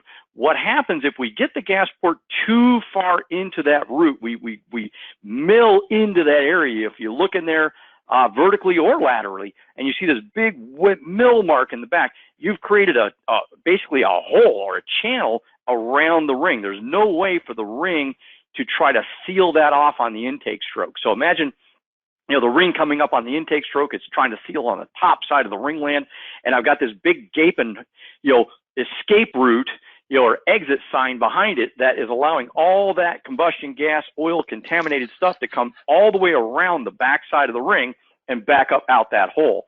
I have a particular customer in Wisconsin, SB22 road race engines. I'll make this real quick. Oil burning problem like you can't believe on diesel. Lift the throttle, manifold vacuum goes through the roof. Thing comes, just looks like a house on fire coming around the corners. Transitions back on the throttle, cleans back up. Every corner, lift the throttle, manifold vacuum, engine braking. The guy's pulling 20 inches of vacuum in this thing under engine decel, sucking oil through those holes like crazy. It was simply the gas port location. Once they got rid of the vertical gas port, they went to the gas ported piston ring, bang, dry as a bone, not a puff of smoke out of it, and it's up 9 horsepower from where it was before. So that port location is very, very critical. Okay, we get a variety of people listening to our webinars here, or watching the webinars really, from your custom shops to speed shops to the PERs, and we have a lot of the technical schools. And this is from Joe. He says, this is great. I am playing the webinar as my engine repair class is installing piston assemblies into their engines. Thank you for your support, Joe. Awesome. Question from Ansel. Gas porting advantages designed for improvement with suction or compression? Well, the big advantage is on the compression side, because you're back to your gas activating the ring. You want to utilize that gas pressure to help seal the ring, not only against the bottom of the ring groove, but also against the cylinder bore as well.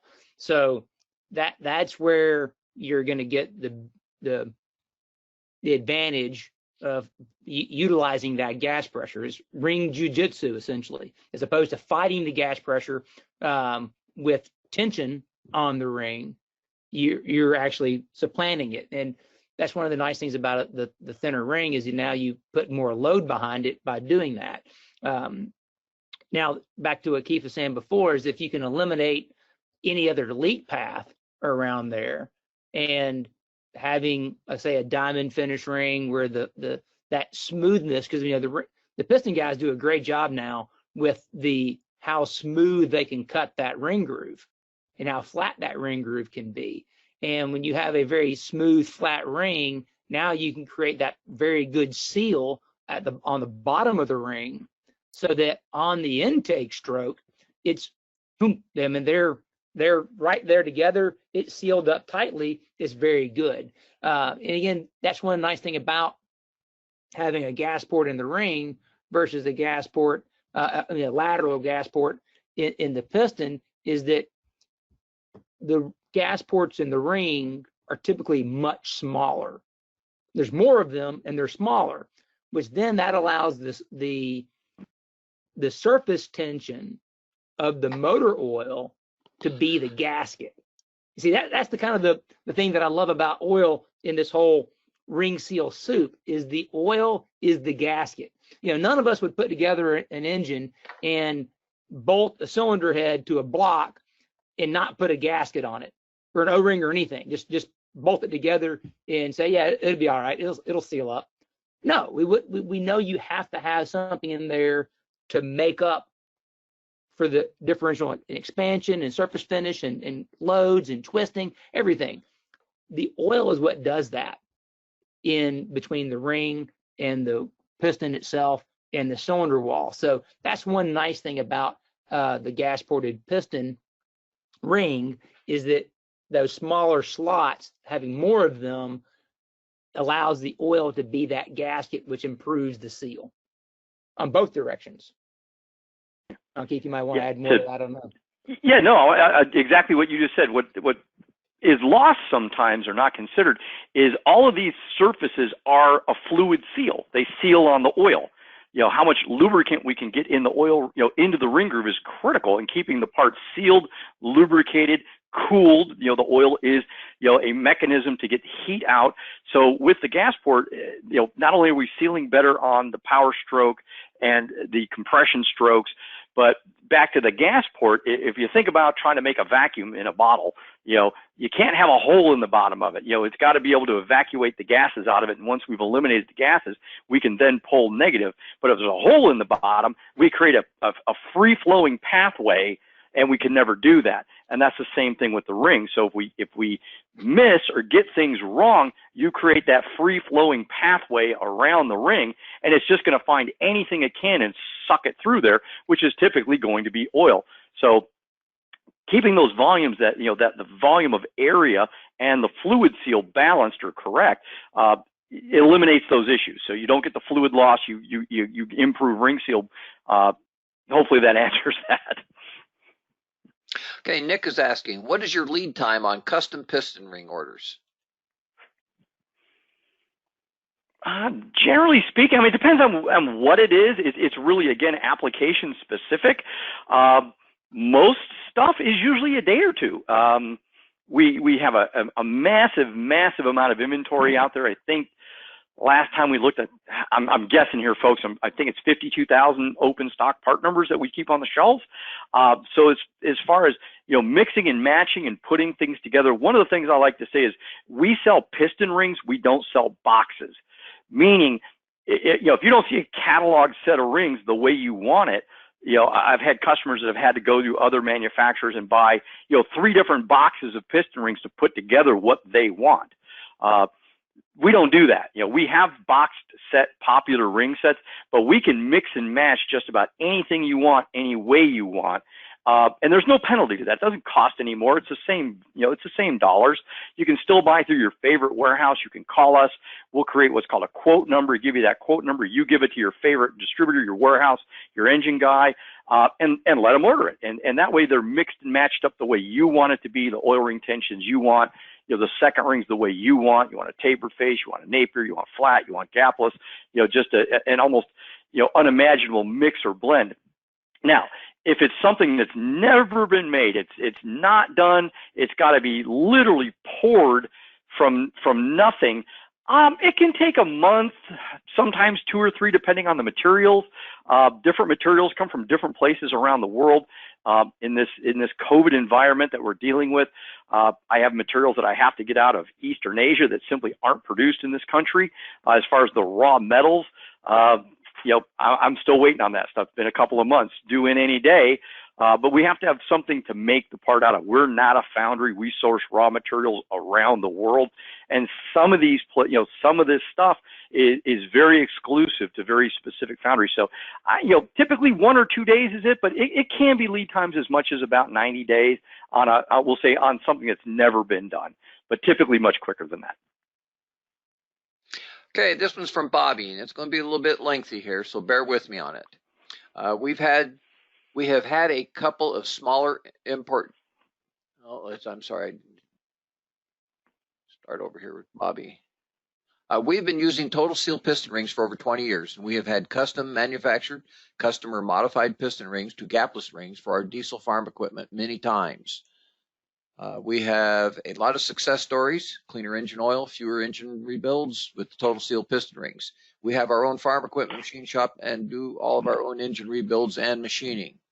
Again, we have years of success stories with multiple rebuilds. We have had a couple of smaller import diesel engines that we have placed gapless rings in and have noticed an increase in cylinder head gasket failures following rebuild with gapless rings.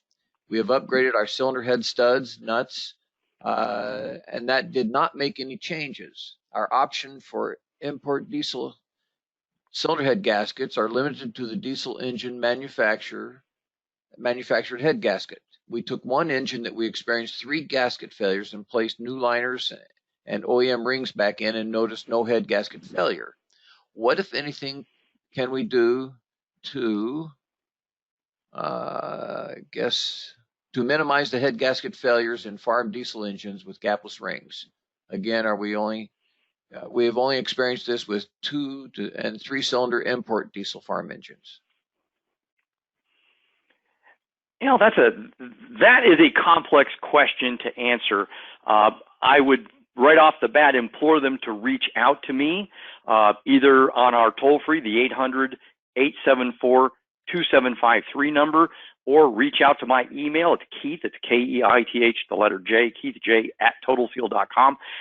We've got to talk a little more about the block. The gapless ring does, as we said, eliminate leakage. It eliminates, that compression getting past the ring, or that, the gas is getting past. So it does build more cylinder pressure. We may be getting into a knock situation in the engine, would be my guess of what's going on, that we're actually getting it into a detonation situation, if that's even possible in that thing. But I think we're developing too much cylinder pressure. So we have to look at, compression ratio of the piston, how thick is the block at the deck? Are we simply moving the deck of the block around? Is the block unable to handle the additional cylinder pressure, which is very unusual? I've not heard of this before. So I really implore them to reach out to me. We can talk some more about this particular engine. I've done quite a few of the 2 and 3 cylinder aluminum, we'll say Pacific Rim diesels. I've never heard this before. So this is kind of a new one for me. It's got to be obviously cylinder pressure related. So we need to talk about block, possibly O-ringing the block. Is that, is the deck of the block moving around? My head's going about 50 miles an hour thinking different things that could do that. Is it possibly the fuel? There's quite a few things that could cause that to happen. So I really, they need to reach out to me directly on this one so we can get a little more into the details. At the end of this presentation, you'll get a copy of all the registrations with their contact information, their email. So you'll be able to reach out to him directly to Keith. Anyone who asks a question will be listed as well. Okay, from Mark. Good presentation. When I think about efficiencies through the use of piston rings, you referred to less gases getting into the crankcase that ultimately increases efficiency. It seems like this is a trade-off, as some of the clearance is to provide lubrication to the upper ring, and as a byproduct, blow-by makes it into the crankcase.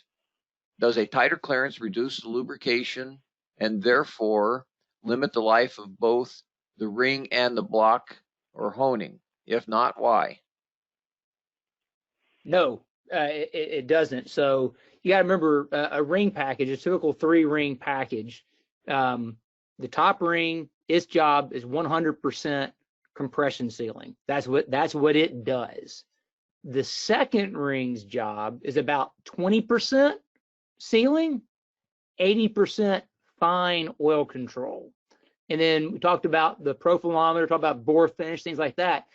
The reason why bore finish is so important isn't just about being straight and round so that the ring can seal against it.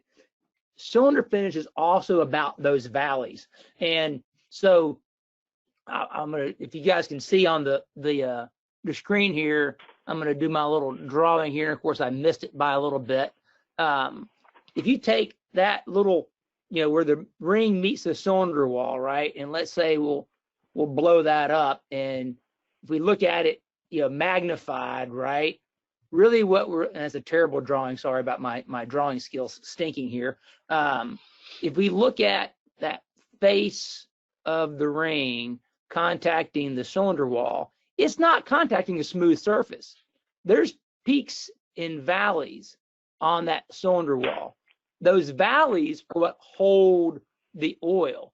That's where you get the gasket, supplied from, right? Because that oil is being moved around by the ring package. So the oil control ring, think of that as gross oil control. The second ring is fine oil control that's leaving enough oil to lubricate the rings to help transfer the heat out of the piston and then provide that gasket, which is why, it's not a good idea for many reasons to put 2050 in modern engines that are designed for 0W20. Not only will it mess up the variable valve timing if it's hydraulically controlled, not only is it not going to flow properly through the bearings, but also that ring package isn't designed tension-wise to handle an oil that thick. So getting the right viscosity for the ring package is part of that. And when you get the viscosity right, you get the surface finish right, all that balance, that soup, again, back to that soup, it all works together. So there's no compromise in tightening up those clearances in order to improve efficiency. You have to worry about that hurting the lubrication properties as long as you have the correct oil for the application. Hope that answers the question. Sorry, I just took that one, Keith. Okay. No, that's all good, my friend. One thing I wanted to jump on, because Lake touched on a point. One of the things that I see happening is, the late model engine, again, it's really a detuned race engine. We see very, very thin ring packs, like Lake had mentioned, the 0.8, 2 mil in the Corvettes. Really race engine stuff from just a couple of years ago. But these engines run very, very light viscosity oil. It flows very easily. It's very easy to return back to the sump. At the same time, they run very light tension oil rings. Typical production engine today runs an oil ring tension between 7 and 10 pounds. Go back to the old small block Chevy, the 3/16 oil ring in that engine was 22 pounds. So you really have to keep that in mind.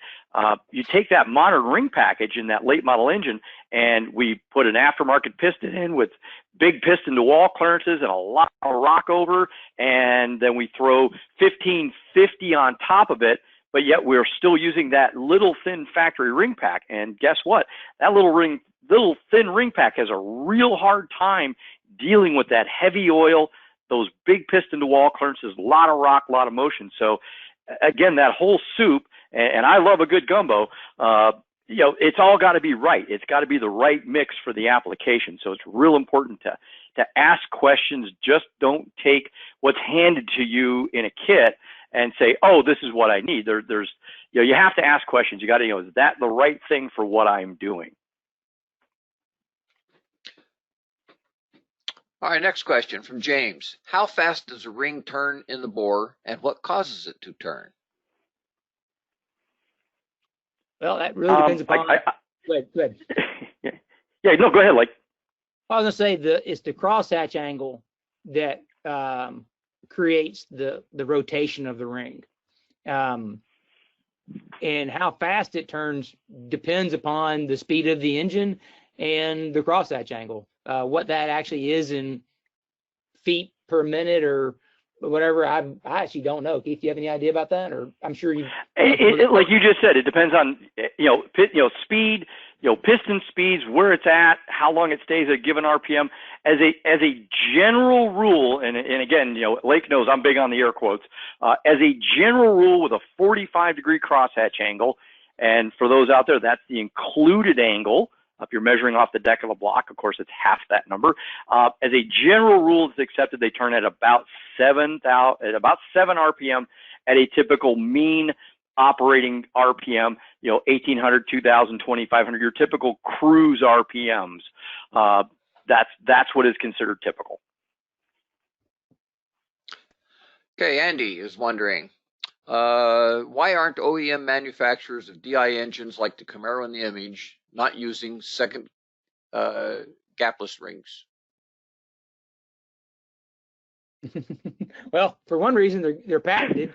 They have to buy them from us, and they cost more. So that's one of the challenges on the OEM level. When they're literally building millions of engines a year, they really want mass production at pennies per ring. That's not a scale that fits our company. We do have some OEMs that do buy some gapless rings for us for their race program where money's not an object. But when it comes to the production environment, that's a technology too expensive. I know from the oil side, I worked on some projects with some OEMs where we had chemical technology that would absolutely solve their problem, but it was too expensive. So they just chose they chose other ways to mitigate the issue that cost less, even if they weren't as effective, but cost does matter at that scale. Understandable. That's a common complaint with a lot of the suppliers, I know. From Mark, is another function of the ring to provide heat transfer to the block? If so, how do the different materials used affect the heat transfer? I'm specifically thinking about ring heat treatment coatings and their resistance to heat. Mr. Speed, you want that one, or I'll grab that one? Yeah, I'll grab it. Yes, obviously the rings are one of the pathways of taking heat out of the piston, but the motor oil is one of the actually conducts more heat than the rings do. That's one thing that Larson's learned the hard way with the NASCAR program. When we went to high vacuum systems, if you did not put a piston oiler in it to allow oil to get to the bottom of the piston to cool the underside of the piston, it didn't matter what ring package you put in it, it was still going to detonate and have problems. So there are several engines, very, very high stressed engines that have to run many, many miles, and they run more piston oilers per piston than you would believe if I told you. More piston oilers than you have fingers on a hand. How about that? Without giving away any more details than that.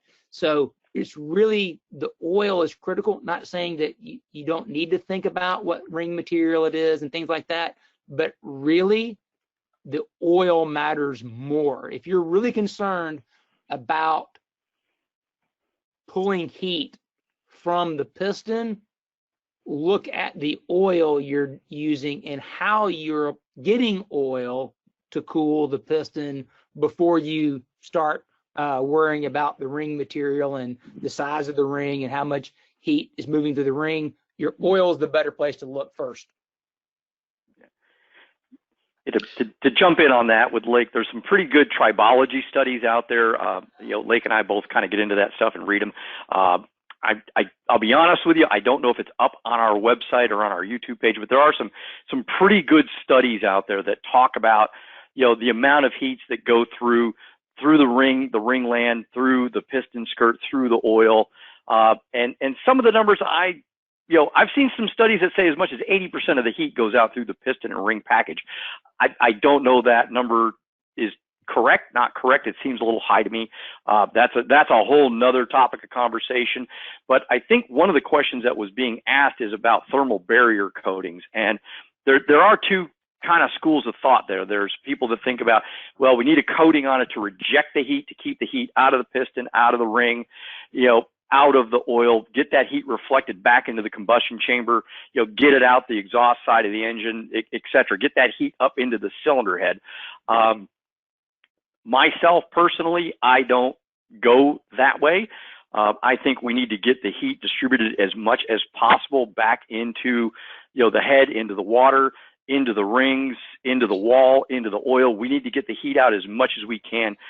Like Lake was talking about, the oil jets cooling the piston. It's so critical. Specifically look at a NASCAR engine, at the water temperatures and oil temperatures these things run. Correct me if I'm wrong, I believe they're running in the very high 200-degree range. They run some extremely high heats, and we've got to get that out of there. Say that again? 280 degrees oil in to the engine. Yeah. So there you go. We're using the oil as a radiator. We're using it to draw heat out. So I'm not a believer in keeping the heat out of the piston. I believe we need to get the heat down in there, get it into the cooling system, and get it out of the engine. Did a podcast the other day with Kenny Duttweiler, involved with the new land speed record, 481 average, I believe, on a piston-driven engine, set the new land speed record, and talking about cooling systems. Yeah, what was it like? It's 481 miles an hour on the exit at Bonneville. Yeah. Fastest piston-driven car on the planet. Yeah, and just talking about the effect of cooling and getting that heat out and getting it into the water, to the point that vehicle does not have a radiator. It simply has an 18-gallon cooling system, high pressure, high circulation. So think about this. You're in this thousands of horsepower big Chevy in this bullet train going across the desert, on the salt, going practically 500 miles an hour. The coolant temperature never got over 135 degrees because it had so much mass, so much area to move that heat out. That's the key. Sorry to go off the rails on that one. Yeah. It's, well, again, we talked about this in previous things, and I should have mentioned it earlier that when I was talking about the oil being important, the specific heat, which is the ability of any substance to absorb heat, varies dramatically among base oil types. So if you happen to be in a situation where temperature is something that you're really focusing on, like the thing with Ken Duttweiler, whatever, that's when you can reach out to us. My email is right there on the screen too, lake@totalseal.com. I'd be happy to help you work on that, because I'm looking at the book right now. I have a book on my shelf that has the Tribology data handbook. I can tell you the specific heat of almost any different base oil, and that's really where you're going to pull. That's a big gain. Going back to some of the stuff we did in NASCAR, when you ran an engine and a plate motor, and we were doing the 2-car drafting stuff, that's where we really learned a lot about thermal dynamics and how we need to manage that heat and get the heat out of the parts. And oil was a major factor in that, as well as other things, but that's what we can help you with. Mark, your next question is on different types of piston rings, taper face, internal bevels, stepping taper face, keystone, etc., and the advantages and applications of each. That's a pretty involved question, so I'm going to skip that, and I'm going to have Lake and Keith address that directly with you, if that's okay. We're really running way over, and we still have a number more questions, so I'm sorry, but we just need to move along a little bit. From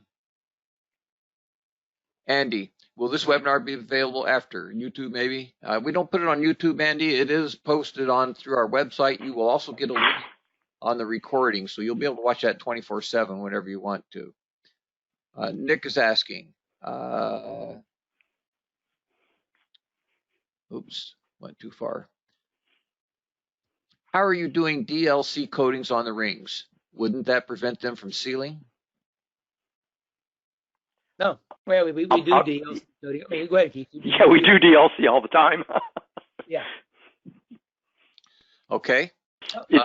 It's typically on just the face of the ring. There are rings that we do it on the entire ring.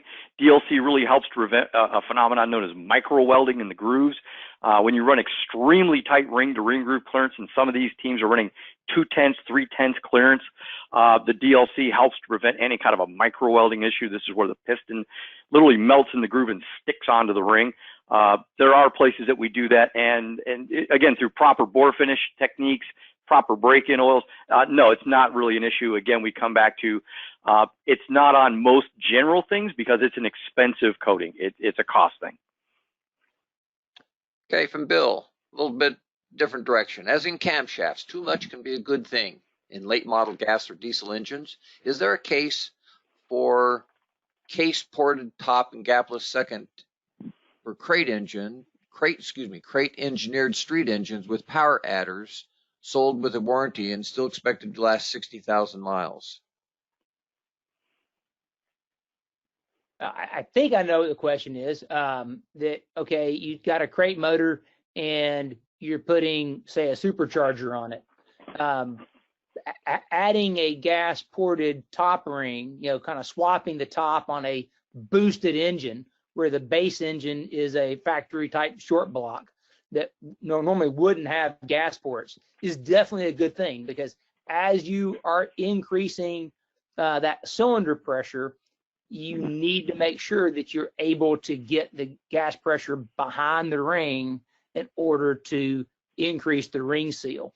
So that's one thing where it is definitely an advantage. Like I said, Keith was talking about these big time boosted applications, the Pro Mod, these crazy tractor pull guys and all that. The more cylinder pressure you create, the more it's trying to blow by the front of the ring. So by adding the gas ported top ring is, again, back to ring jujitsu, you're enabling it to get behind it, and you're utilizing that gas pressure to your advantage as opposed to fighting it. Yeah, I'll expand on that one step real quick, kind of go into the the 60,000 mile warranted portion of it that he posed. Again, a big part of using the word crate engines, production engines, and what gets added onto that engine later is we've got to look again at the internals. Putting the gas ported ring in and a gapless ring in there, all things to help seal it up and retain that boost, is going to put more demand on the piston. We were talking about the shelf in the piston, the area underneath the ring. So, if we take a production engine with a plain cast aluminum piston, add 10 pounds of boost to it, seal it up really good, and throw it into an environment where it really needs a conservative fuel map to keep it out of detonation, and we've got an end user putting 87 octane in it and cranking the timing up and doing all the things they can to help to destroy that cast piston. Yeah, you've got to be careful with that. So the bottom line is, anytime we're getting into a power adder situation, regardless of the ring style or design, we need to make sure that the internals of the engine are designed to work with those components.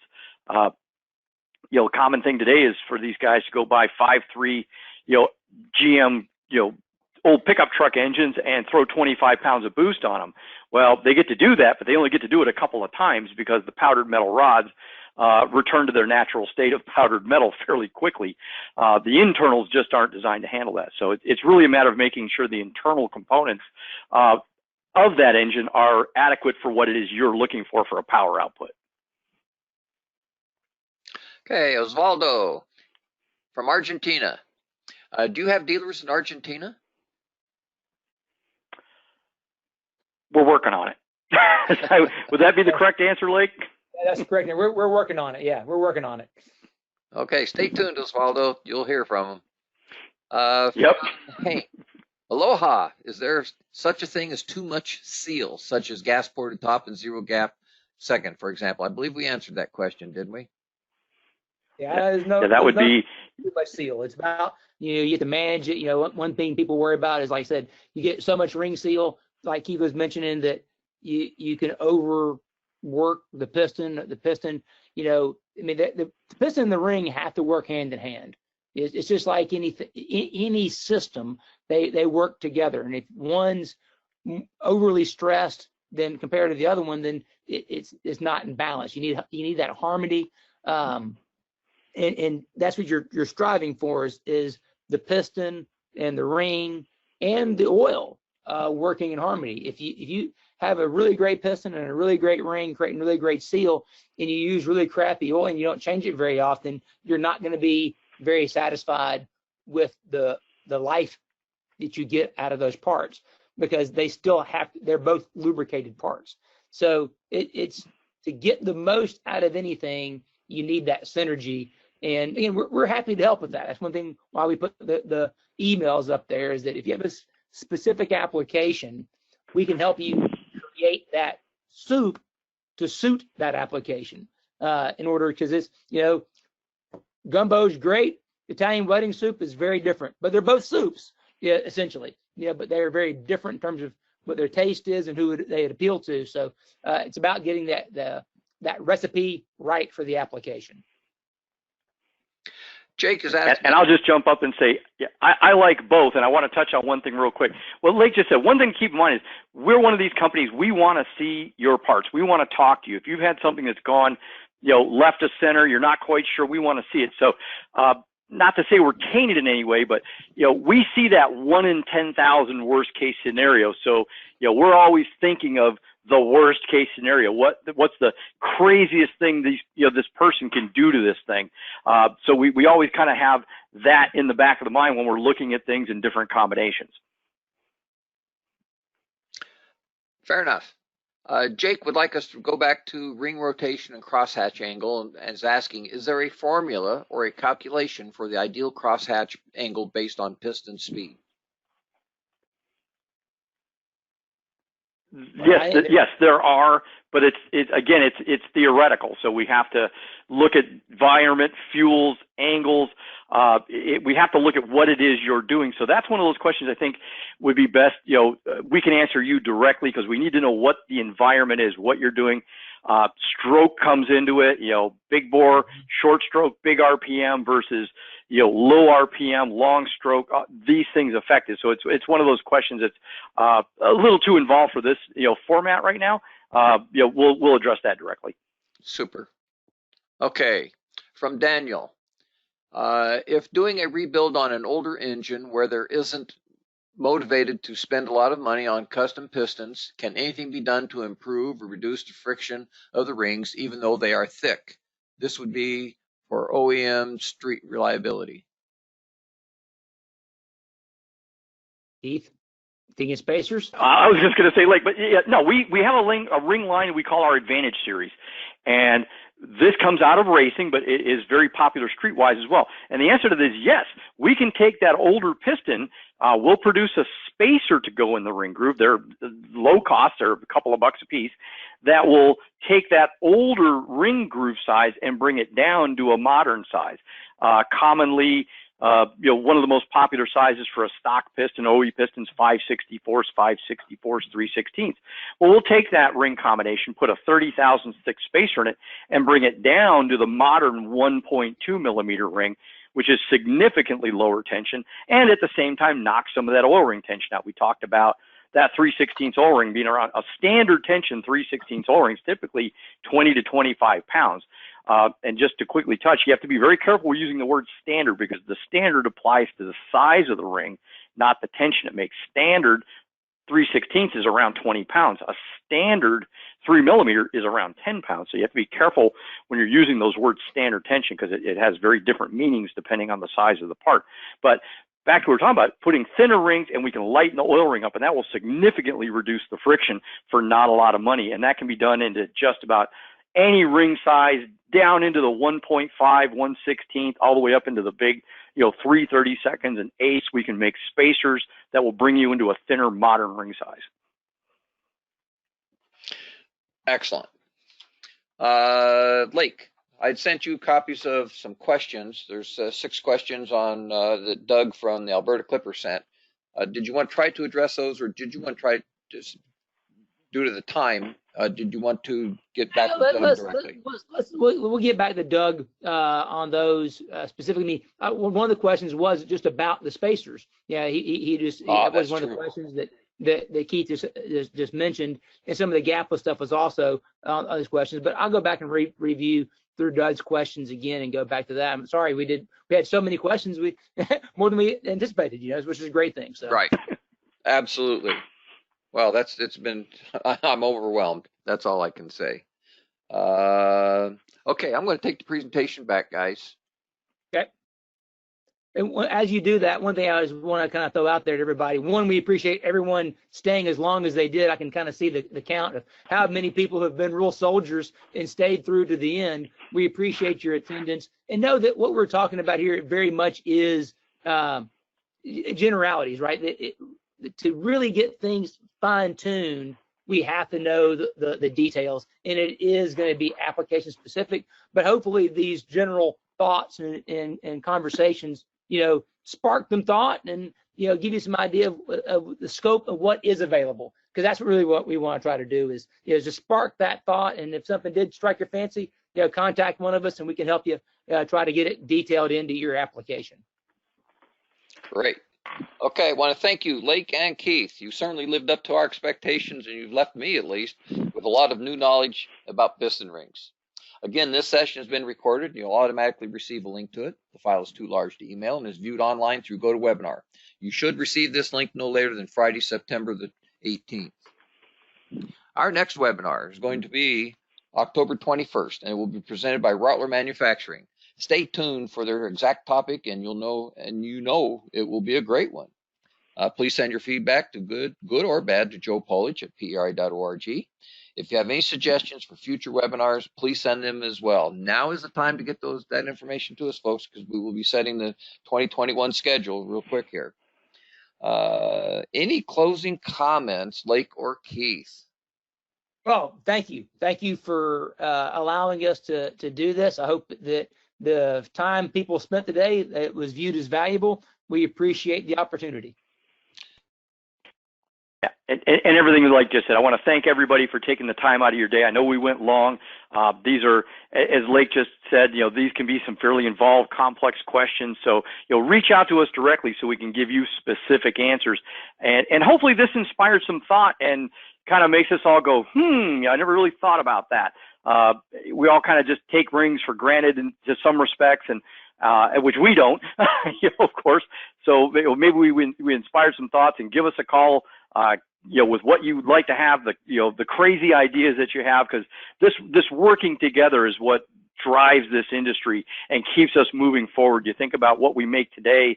If you'd asked me in 1996, could we do the things that we do today? I'd have laughed at you. But it's amazing. And it's you guys that keep pushing us further forward. Nobody ever comes to us at a show and asks to make less power to have more blow by. So we'll just say thank you guys, because you're the reason we're here. When I send out the link to the recording to everybody, I'll be sure to include your email contact information for both of you, so they'll be able to follow up as well. Okay, again, I'd like to offer a special thanks to all of you for taking time from your really busy schedules, and a special thanks to Lake, Keith, Total Seal, CWT Industries, the Durbon Bearing Company, ERI of Canada, Hastings Manufacturing Company, King Engine Bearings, Mala Aftermarket, Qualcast LLC, and Rottler Manufacturing in bringing you this important educational program. Kind of like being at home with NASCAR, wasn't it, Lake, with all the endorsements there? Exactly. This concludes today's webinar. Have a terrific day, and please stay safe.